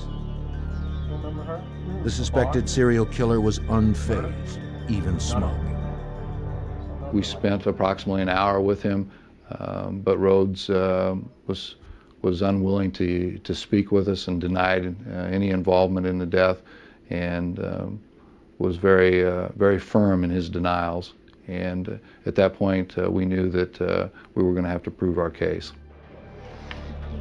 Agents believed Rhodes knew they were fishing for a confession because their evidence was weak. They suspected this arrogant man was betting he could beat the charges. Maybe he believed that they didn't care enough about his victims to earn a conviction. A lot of serial offenders, whether they're killers or other sexual predators, will pick victims that they consider the forgotten people because they're banking on that element that law enforcement and society doesn't really care about hitchhikers or less wealthy people, less established folks. He preyed on that type of person in the hopes that he wouldn't get the attention that did happen. Almost 2 years after the death of Regina K. Walters and the kidnapping and sexual assault of at least 2 other women, Robert Ben Rhodes was extradited from Arizona to stand trial in Illinois. He and his attorney managed to delay the trial date for 6 months. On September 11th, the overconfident trucker lost his nerve. In a Bond County, Illinois courthouse, his attorney pled down the capital murder charge that carried a possible death sentence.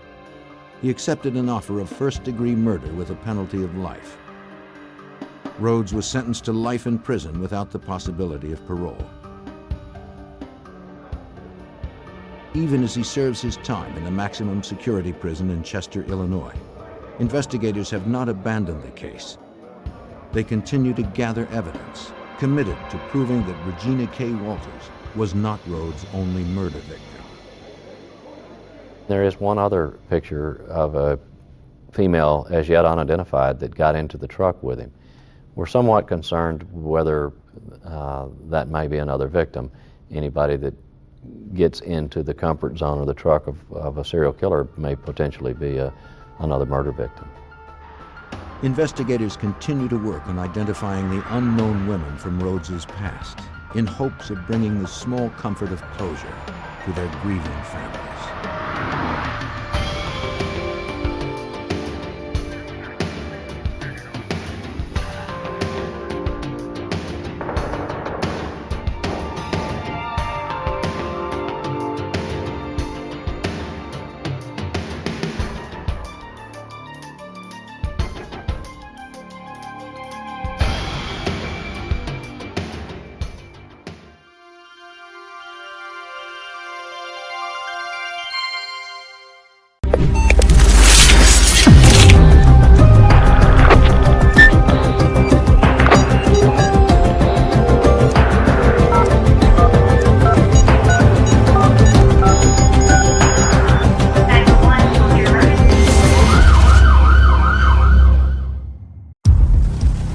What's your emergency?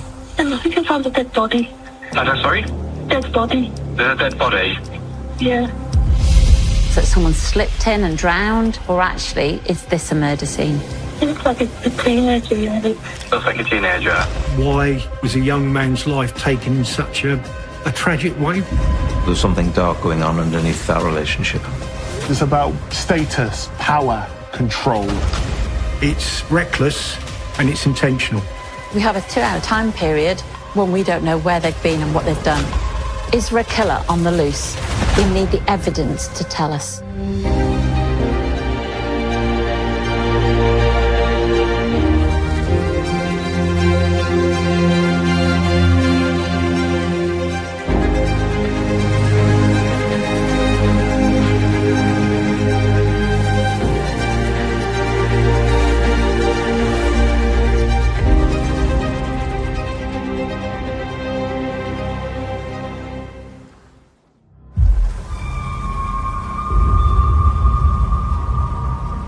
A dog walker going along the banks of the River Hull spotted something which looked to them suspicious. Can you tell if it's a male or a female? Male, I think. When they took a closer look, they could see that it was the body just on the edge of the riverbank. And you say you've actually touched him and there was no response? I took him off foot. It's obviously a young person, probably aged between 16 and 20. There's no chance that he's asleep or anything. There's no breathing or anything like that you could see it. No. Police cordon off a stretch of the River Hull.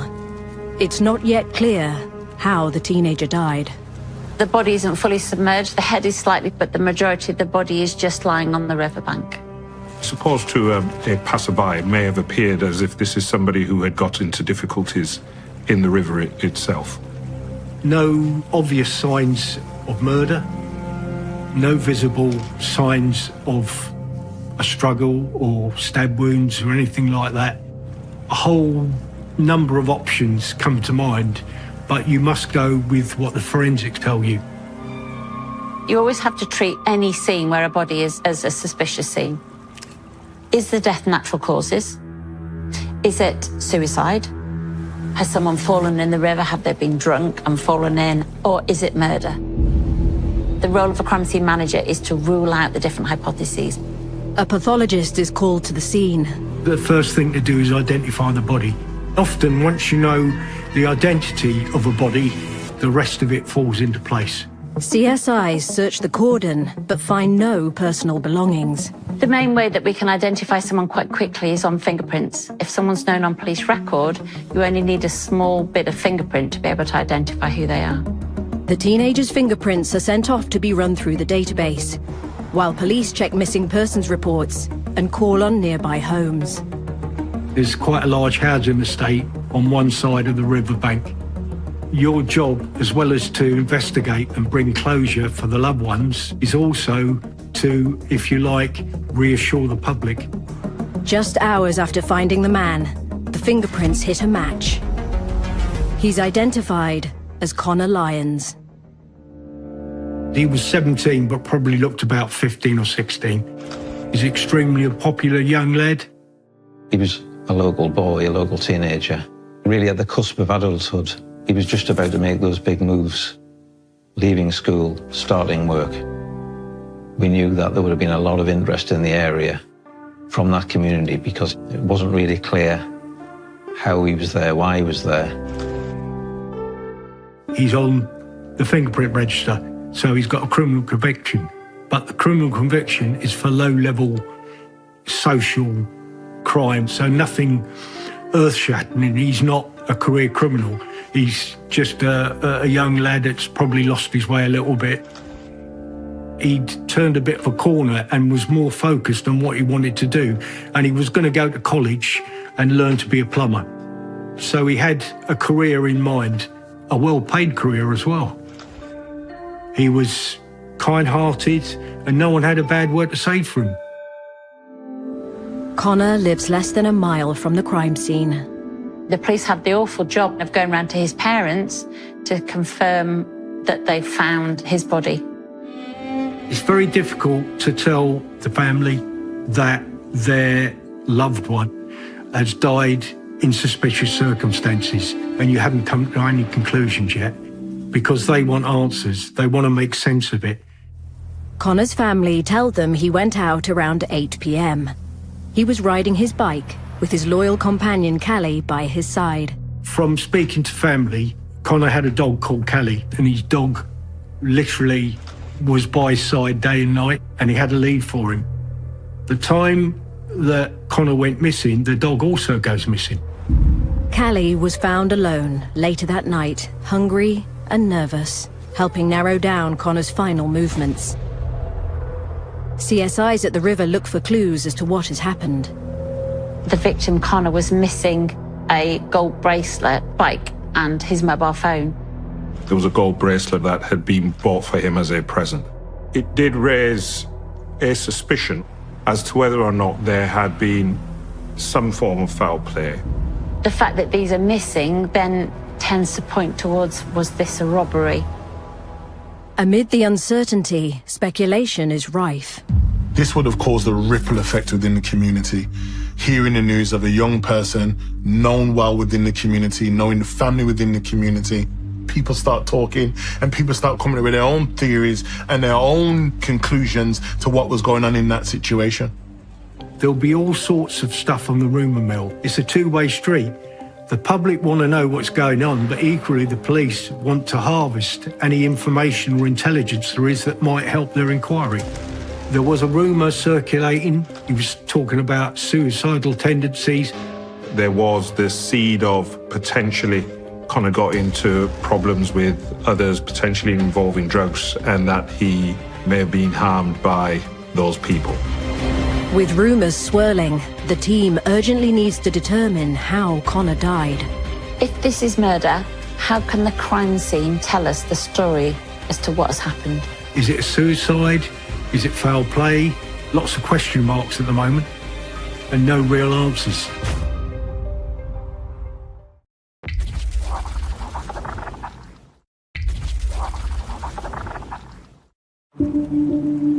The body of 17-year-old aspiring plumber Connor Lyons has been found on the banks of the River Hull.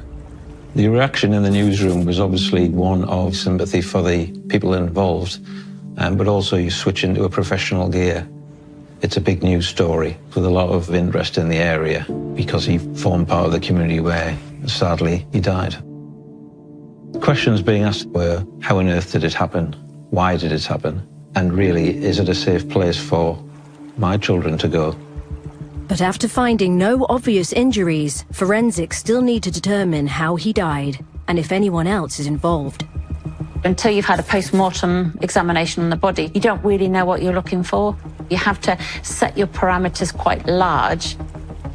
There's a lot of mud around. I would expect that the suspects would be covered in mud, or at least have mud on their lower clothing, their footwear, and their bottoms of their trousers.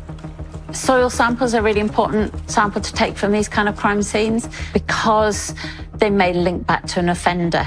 If you find a pair of shoes or clothing with soil on them, you can match that. Soil can be really distinctive to a particular area.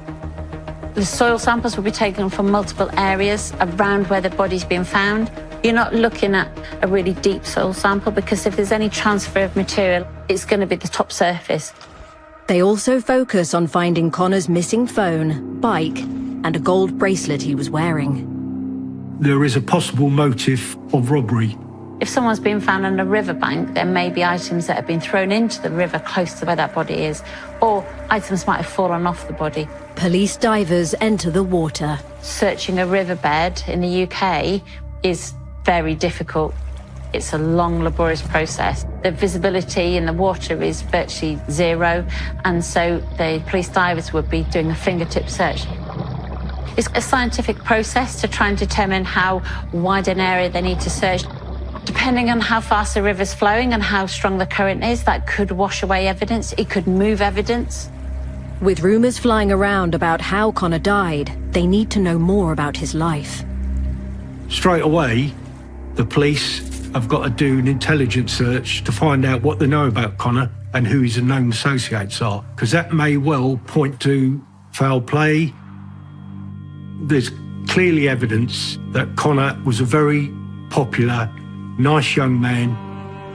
Connor moved to the Bransholme estate in Hull 3 years ago. The Bransholme estate sits on the outskirts of the city to the east of the River Hull. The estate was built in the 1960s and 70s, and at the time it was described as the biggest council estate in Europe. But despite its size, I would say it still retains a village feel. It had its own shops, had its own pubs, had its own churches, schools, and there is a strong community identity. It tends to be very much a case of everybody really knows everybody else. Connor was a very well-known character on the Bransholme estate. We quickly became aware of his popularity through social media. Shocked by his death, Connor's devastated friends post tributes to him on social media, and flowers from the community build at the crime scene. The support Connor's family gave to each other and from the community was a lot of sympathy as well, losing somebody so young. He turned his life around from having difficulties. He'd had a nasty accident a couple of years beforehand. Police discover that Connor was badly injured in a serious bike accident. Somebody's going through a traumatic experience, their vulnerabilities are going to be heightened. That accident had a significant impact on his body and would have had a significant impact on his mental health. And through that traumatic experience, we've seen a decline and a change in Connor's behavior. And what we start to see is a trajectory of change, getting involved in things that they shouldn't. They've shut down all the youth clubs, and there's nothing for kids to do.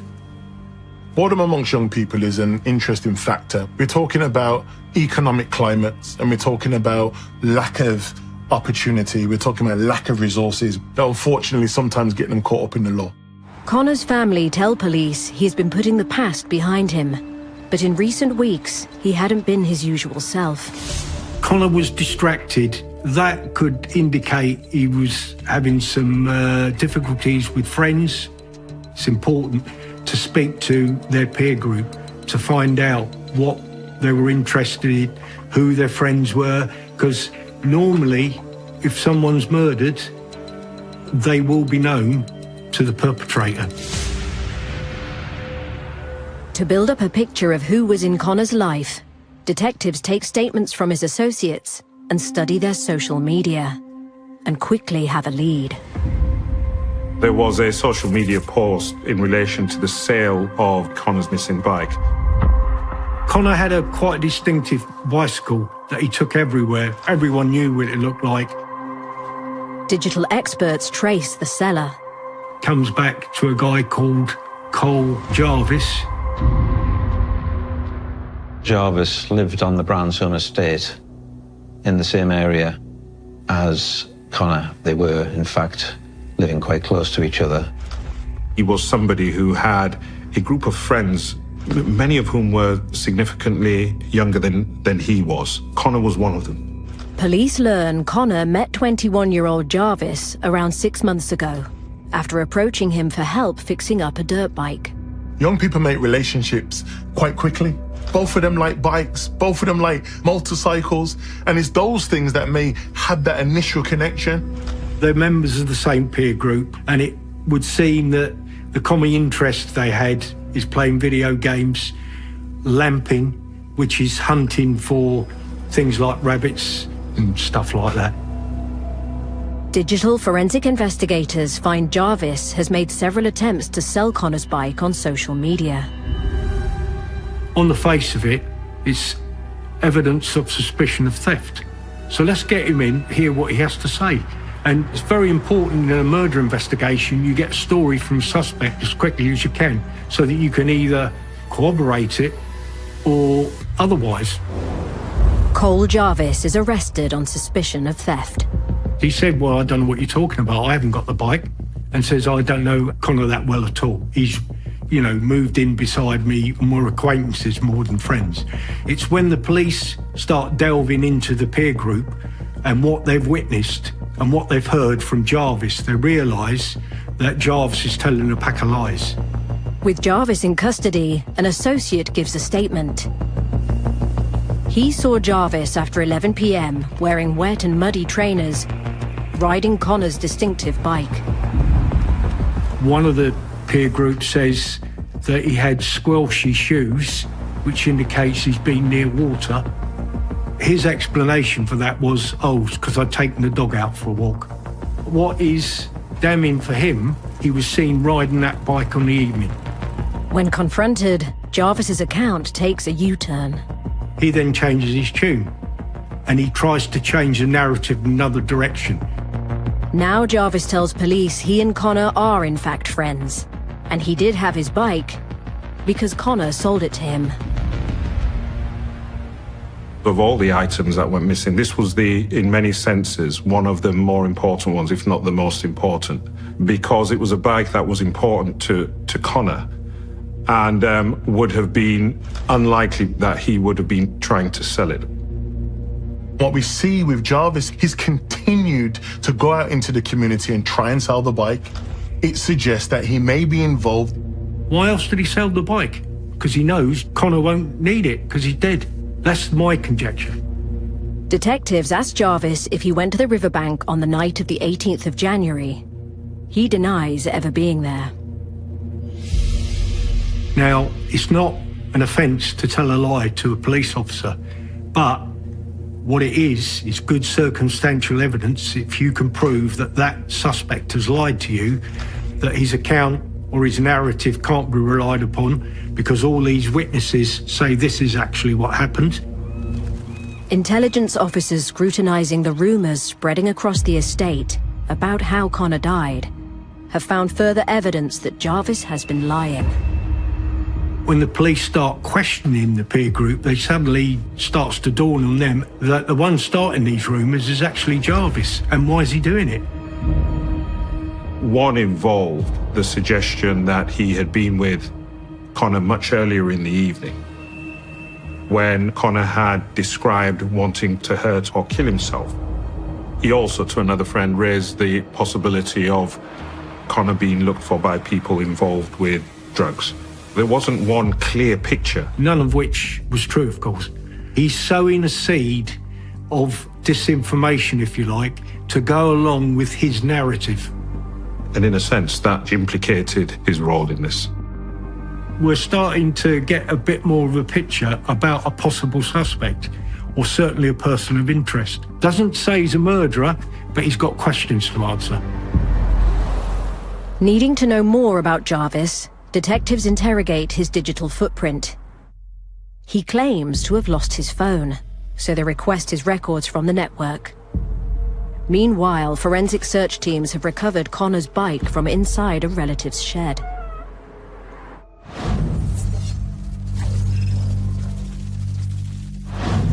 The problem with a bike is that it's free for other people to touch and handle.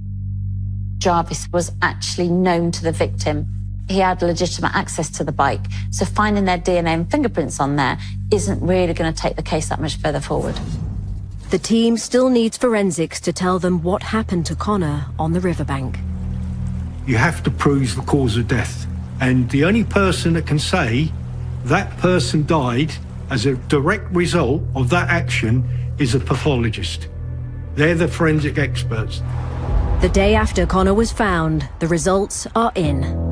The cause of death wasn't straightforward. The initial indication was that Connor had died by drowning, which remained the case. That is how he died. But as the post-mortem was carried out and took place, there were other findings as well. There was damage and bruising around the neck area, which indicated a ligature may have been used. He also had petechiae, so that's the little blood vessels around your eyes and inside your lip, which can rupture on pressure being applied to the neck. Those injuries were not immediately apparent on the surface. One possible scenario that the pathologist came up with was that Connor had been strangled and then left to drown. So he'd been left in the water knowing that he was going to drown because he'd been rendered unconscious. The second possible scenario was that he'd been strangled and then held forcibly under the water to drown. Whichever way, the strangulation was an integral part to his death. Were they callous enough just to leave him there to die? It matters not. In law, there is no difference. Humberside police officially have a murder investigation on their hands. Now this is a murder inquiry. There's a massive shift in the investigation. What was used to strangle Connor? It's really important to try and find the ligature. Being able to find that vital piece of evidence may lead them to the offenders because they might well have their DNA as well as the victim's DNA. The pathologist suggests that Connor may have been strangled with a rope over his waterproof jacket, which would explain why there are no visible markings on his skin. A piece of rope had some significance because one of the witnesses had described Jarvis as making a reference to a piece of blue rope in the context of using it to tie people up. Maybe Jarvis showing people the blue rope is just him showing what he's prepared to do.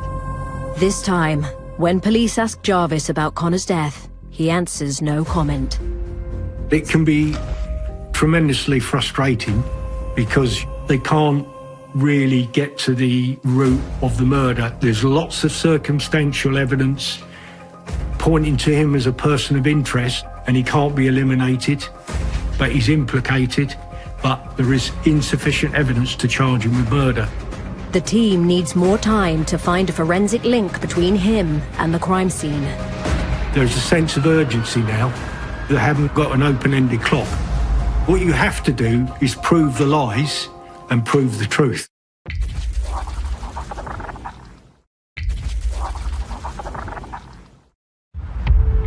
Police in Humberside are running out of time to question 21-year-old Cole Jarvis about the murder of his friend, 17-year-old Connor Lyons. A post-mortem has found that Connor was strangled before drowning in the River Hull, and circumstantial evidence points to Jarvis as his killer. But the team still needs a direct forensic link between him and the crime scene. There's loads of circumstantial evidence, but there's nothing to put both of them at the murder scene. There's very little evidence at that crime scene, so you have to then look at further types of evidence, so digital evidence, CCTV evidence. The clock is ticking all this time. You've got to be resilient. You've got to keep pushing away. Hull Magistrates Court grants the team a 36-hour custody extension. Using CCTV and phone data, police track Connor and Jarvis's movements. The pathologist determines Connor lay dead for several hours before he was discovered. Time of death is crucial for forming the parameters of harvesting CCTV. So instead of doing a wide sweep, almost a fishing expedition, you've got time parameters that you can go to. Unfortunately, there's no CCTV of the actual murder scene, but you can look at when was the suspect and the victim last seen, were they seen together. After leaving home, Connor meets up with Jarvis and they're seen out on the estate together. At around 8 p.m, CCTV captures two figures walking towards the crime scene. The closest point to the river from the estate is only a 5-10 minute walk. You were able to see a dog there which matched by description Connor's dog. It was not possible from the footage itself to necessarily make very clear identifications. A lot of time was spent analysing different pieces of CCTV footage to piece them together. You were able to see parts of the clothing which police were able to match up with some of the clothing that we know either Connor or Jarvis were wearing on the night. The figure that was identified was wearing like a green Parker-style jacket, but they had very distinctive trainers, which covered reflective area that the CCTV picks up. When you put them all together, you can start to say, well, this must be Connor, this must be Jarvis. In this case, it indicates Connor would have gone there of his own volition, and we know that Connor and some of his friends were into lamping, which is basically hunting wildlife at night. And it may well be perfectly legitimate for him to go to that area by the riverbank late at night to do some lamping. And I suggest that's how he was lured to that area. Officers continue to track the men on CCTV.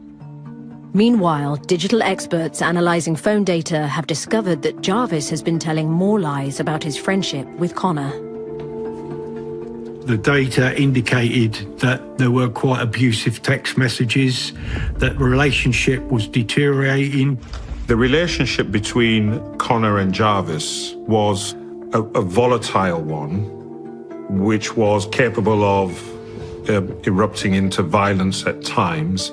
The overall picture we had was that Jarvis appeared on the evidence to be the dominant person within that dynamic.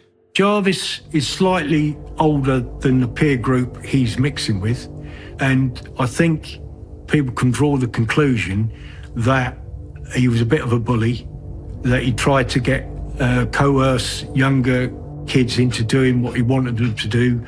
My conjecture would be that he mixed with younger boys because he liked to be in control. He liked to be the boss, if you like. He's going to have a little bit more knowledge as opposed to those young people that he may engage in. So it's almost like currency. Status, hierarchy, and control play a role in friendships. In every group and in every friendship group, there is going to be individuals that want to take lead, that want to be drivers. Jarvis being the leader of the pack in that type of environment, it would have definitely stroked his ego. Where Connor was slightly different is that he was an individual with a strong personality, and we know of loads of incidents where they clashed. The team needs to find out if one of their fights turned fatal, and why. Shortly after 8 p.m, the figures are captured again on CCTV crossing John Newton Way, heading towards the River Hull, before they disappear from view. At 10:20 p.m, only one figure reappears. Connor is not in that CCTV. There's a gap of 2 hours, which is consistent with what the pathologist says at the time of death. You can conclude that Connor's either dead or dying by the side of the river. Detectives are convinced the grainy figure on CCTV is Jarvis fleeing the crime scene. He's seen heading back towards his home, but they still need further proof it's him. With the custody clock running out, a new key witness comes forward with incriminating evidence, just in time. There was an eyewitness who was driving along Thomas Clarkson Way on his way to work at around 10:20. He's driven past. He's seen this person with a dog. The area off Thomas Clarkson Way towards the river is pretty much open countryside, woodland, if you like. No CCTV, no street lighting.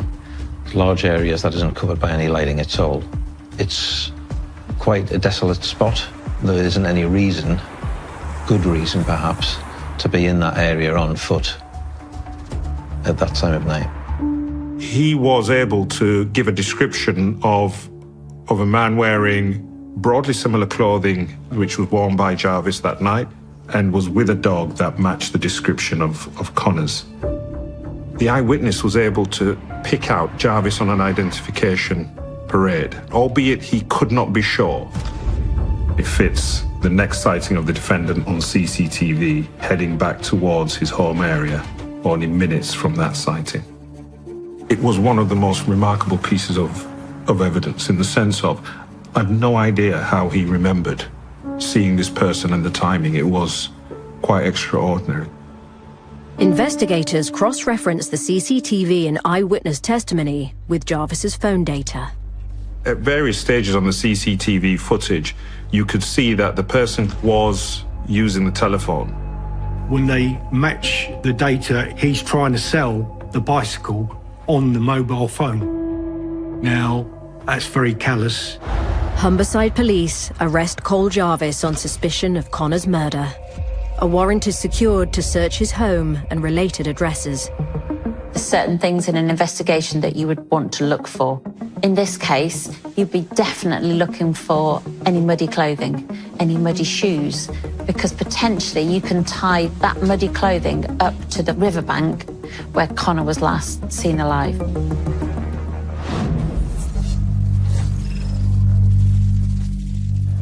If an item is really muddy or really wet, the DNA may be inhibited because of the contamination. The bacteria may be from the mud and also from the wet. Say if it's been in water, a river or something. These shoes are quite heavily mud stained. They've got quite a lot of soil on the tops, on the uppers and the lowers of them. The forensic scientists might be able to ascertain where the soil has come from, and if they've got a soil sample from a site, they can compare the two and see if this soil from the shoe has been at the scene. The trainers and mud samples collected at the crime scene are sent for comparison to soil expert Dr. Rosie Everett. My role on the case is to understand whether there is any forensic ecological evidence that can help the police understand whether the suspect has been at the scene. The key pieces of evidence that I examined was a pair of trainers. They were caked in mud right up to the laces. We want to understand what is that mud, where has it come from, and whether there's anything microscopic that we can use to link the scene and the suspect. Back at HQ, the intelligence team are still trying to understand what triggered Jarvis to kill Connor. When you looked at the relationship between them and looked at the communications between them, what it did show is a volatile relationship where they were capable of issuing threats to each other, at times fighting like cat and dog. The team discovers that 3 months ago, tensions boiled over after Jarvis sold a bike belonging to Connor without his permission. Connor confronts him and says, "Where's my money for my bike?" And Jarvis refuses to give it to him. So at that stage, I would suggest it's when it really starts to turn toxic, because he's basically stealing from Connor for whatever reason. There were messages in which it appeared Connor was making quite significant threats towards Jarvis. What was also apparent is that when you look at the messages, Jarvis had no fear of Connor. And you had messages from Jarvis to Connor saying, "Carry on testing me, you'll see what would happen." There were text messages where Jarvis says that Connor is a cheeky, gobby little rat. I think that maybe his power was challenged. I think that he felt that control he was losing because he's seen in Connor that he's an individual that didn't want to toe the line anymore. But when you have another individual that then stands out from the pack and says, "No, I don't like this. No, I'm not going to follow your instruction," and actually meet you at some point with conflict, it changes the whole dynamic. And when it changes that whole dynamic, then someone like Jarvis now has to demonstrate authority, now has to demonstrate control. A witness tells police Jarvis showed them a video of him whacking Connor on the leg with a boat paddle, causing Connor to cry while he laughed. Jarvis was older and he was more well-developed. There would also be a physical imbalance. There is evidence that he's stolen from Connor in the past. There is evidence of Jarvis's propensity to use violence and to be forceful in forcing Connor to do what he wanted him to do. If you put it all together, it's starting to show Jarvis's propensity for violence, and the violence is against Connor, who's younger and weaker. It shows some intent. With the theft of Connor's bike the possible motive, searchers at Jarvis's home move into the garden.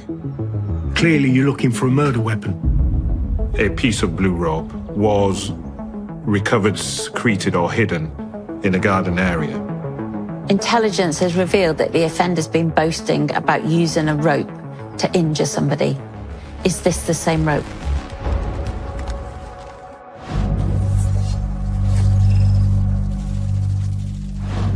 You have to kind of put your mind in the mindset of the person doing the attack and think, if I was going to strangle someone with a rope, how would I do it? And therefore that makes it easier for us to then target specific areas on an item for DNA transfer. The ends of the rope might have the offender's DNA on, and then the center of the rope might have the victim's DNA on. The trouble with this is it's got mud on it, and also it's been wet, so it might inhibit any DNA. So you need to try and avoid the areas of mud, which on something like this is quite difficult.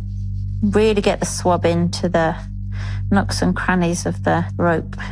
DNA samples from the rope are sent for profiling. That rope was found to have the DNA of both Connor and Jarvis on, but in locations which would have been consistent with it being held as a ligature and potentially used on Connor. A rope really is intimate, it's really close, and you would have seen and heard every emotion that would have came with it. So that level of violence really stands out. That is evidence, good forensic evidence. If there's a rational or lawful explanation for that, don't you think he should have given it? Quite damning, I would say. And it's becoming quite a compelling case for the prosecution. Cole Jarvis is charged with Connor's murder. But it doesn't stop there. The police, up to the day of the trial, are still investigating and still asking questions, because he could come up with a cock and bull story saying, well, I've touched the rope, and so has Connor, because we're friends. With Jarvis changing his story at every turn, police can't afford to leave a jury in any doubt. They still need to forensically link him to the crime scene. If we don't get that crucial evidence at that scene, we potentially might lose the case at court. The initial thoughts are there's not much at that crime scene. But after examining Jarvis's trainers, Dr. Rosie Everett has made a breakthrough. My particular field is an area called diatoms, microscopic single-celled algae. So nothing you can see with the naked eye, but a piece of evidence that forms in water and soils.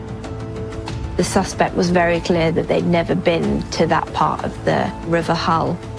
Actually, this evidence proves that they have. It was a light bulb moment in the course of the investigation.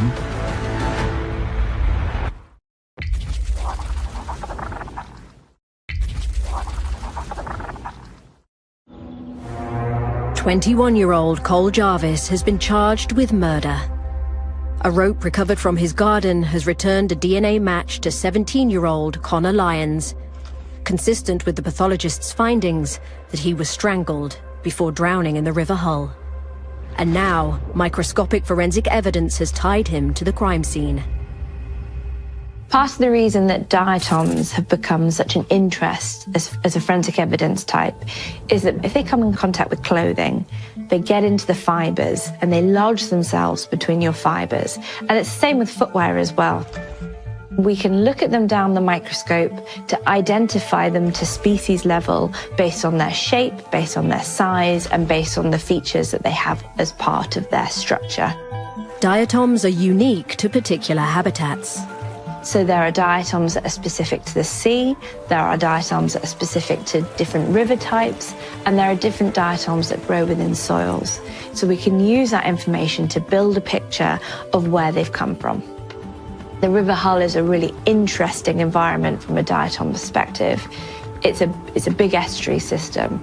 So the fresh water runs into the Humber estuary, which then obviously runs out into the North Sea, and it's a huge tidal system, and it means that you have quite a distinct diatom population from all three of those environments.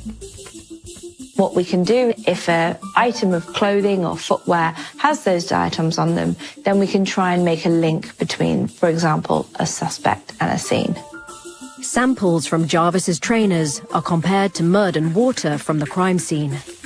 So when you're examining a piece of evidence, we have to be able to demonstrate, if there are diatoms in that evidence, that it's not just a quick contact, that it's across the shoe. In total, there were 6 samples. So one from the sole, one from the toe cap, one from the rear of the trainer, and then 3 systematically moving up the laces. Looking at the trainers under the microscope, they were covered in diatoms. This demonstrated that this shoe had been absolutely caked up to the laces in wet mud and had come in contact with all of these different diatom populations. And these diatoms matched exactly to the scene.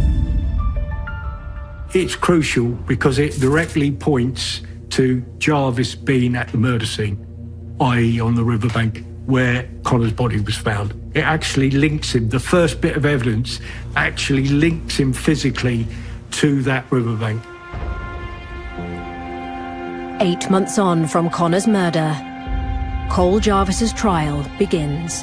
The atmosphere in any case where somebody has died is always tense and intense. And the whole range of emotions, from anger to frustration to anxiety to worry to fear, floating around the courtroom. In a close-knit community like Bransholm, it's always very, very sad that a case like this can divide and split friendships. It does add to the pressure, and it's those emotions that are there, we also have to try to shield the jury from, because emotion isn't part of their decision making. In court, Jarvis showed a lack of remorse. He was straight-faced, just stared at the wall, was totally disinterested in the proceedings. He thought he was going to get away with it. Jarvis's defense claim he has nothing at all to do with Connor's murder. This case has got really good, compelling forensic evidence. You've got diatoms that have been found on the shoes and the clothing that was found in the river. You've got Connor's DNA on the rope. And also, you've got CCTV that puts the victim with the offender at a certain time. All those three bits of compelling forensic evidence corroborate with each other. So you've got evidence that will link to other evidence to create a really compelling picture. The only people that know what actually happened on the riverbank is Connor, who's dead, and Jarvis, who's made no comment. Now, if he had an explanation, it would have been in his interest to give it, but he never did. After hearing the evidence for 3 weeks, it takes under 5 hours for the jury to come to a verdict. Jarvis is found guilty. When the guilty verdict was announced in court, there were gasps from the public gallery. There was also a lot of tears, and emotions were running high. And it spilled out after the court into words, shouts, screams between the two sides on the courtroom steps outside. Jarvis is sentenced to a minimum term of 21 years. The judge, in his summing up, alludes to the fact that he believed that Jarvis lured Connor to the riverbank, probably saying, let's go lamping, which was popular with them both. He's gone there, and the intention was to rob him of his gold bracelet and his bicycle. But ultimately, we don't know what was in Jarvis's mind, because he's never told anybody. He was invited to, but he never did. He never gave evidence in his own defence. If he'd got away with this, I think he would have escalated his offending.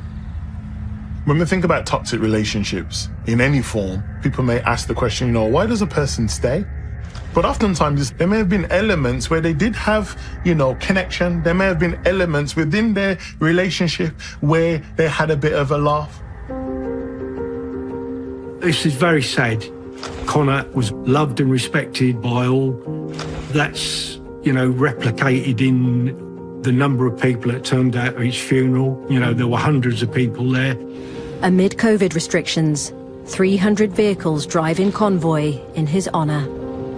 The memory of Connor is one that is beautiful, one that is inspirational, one that shows change. He had plans for the future, and who knows where that have led. Sadly, we'll never know, because his life was taken from him before he could realise his ambitions.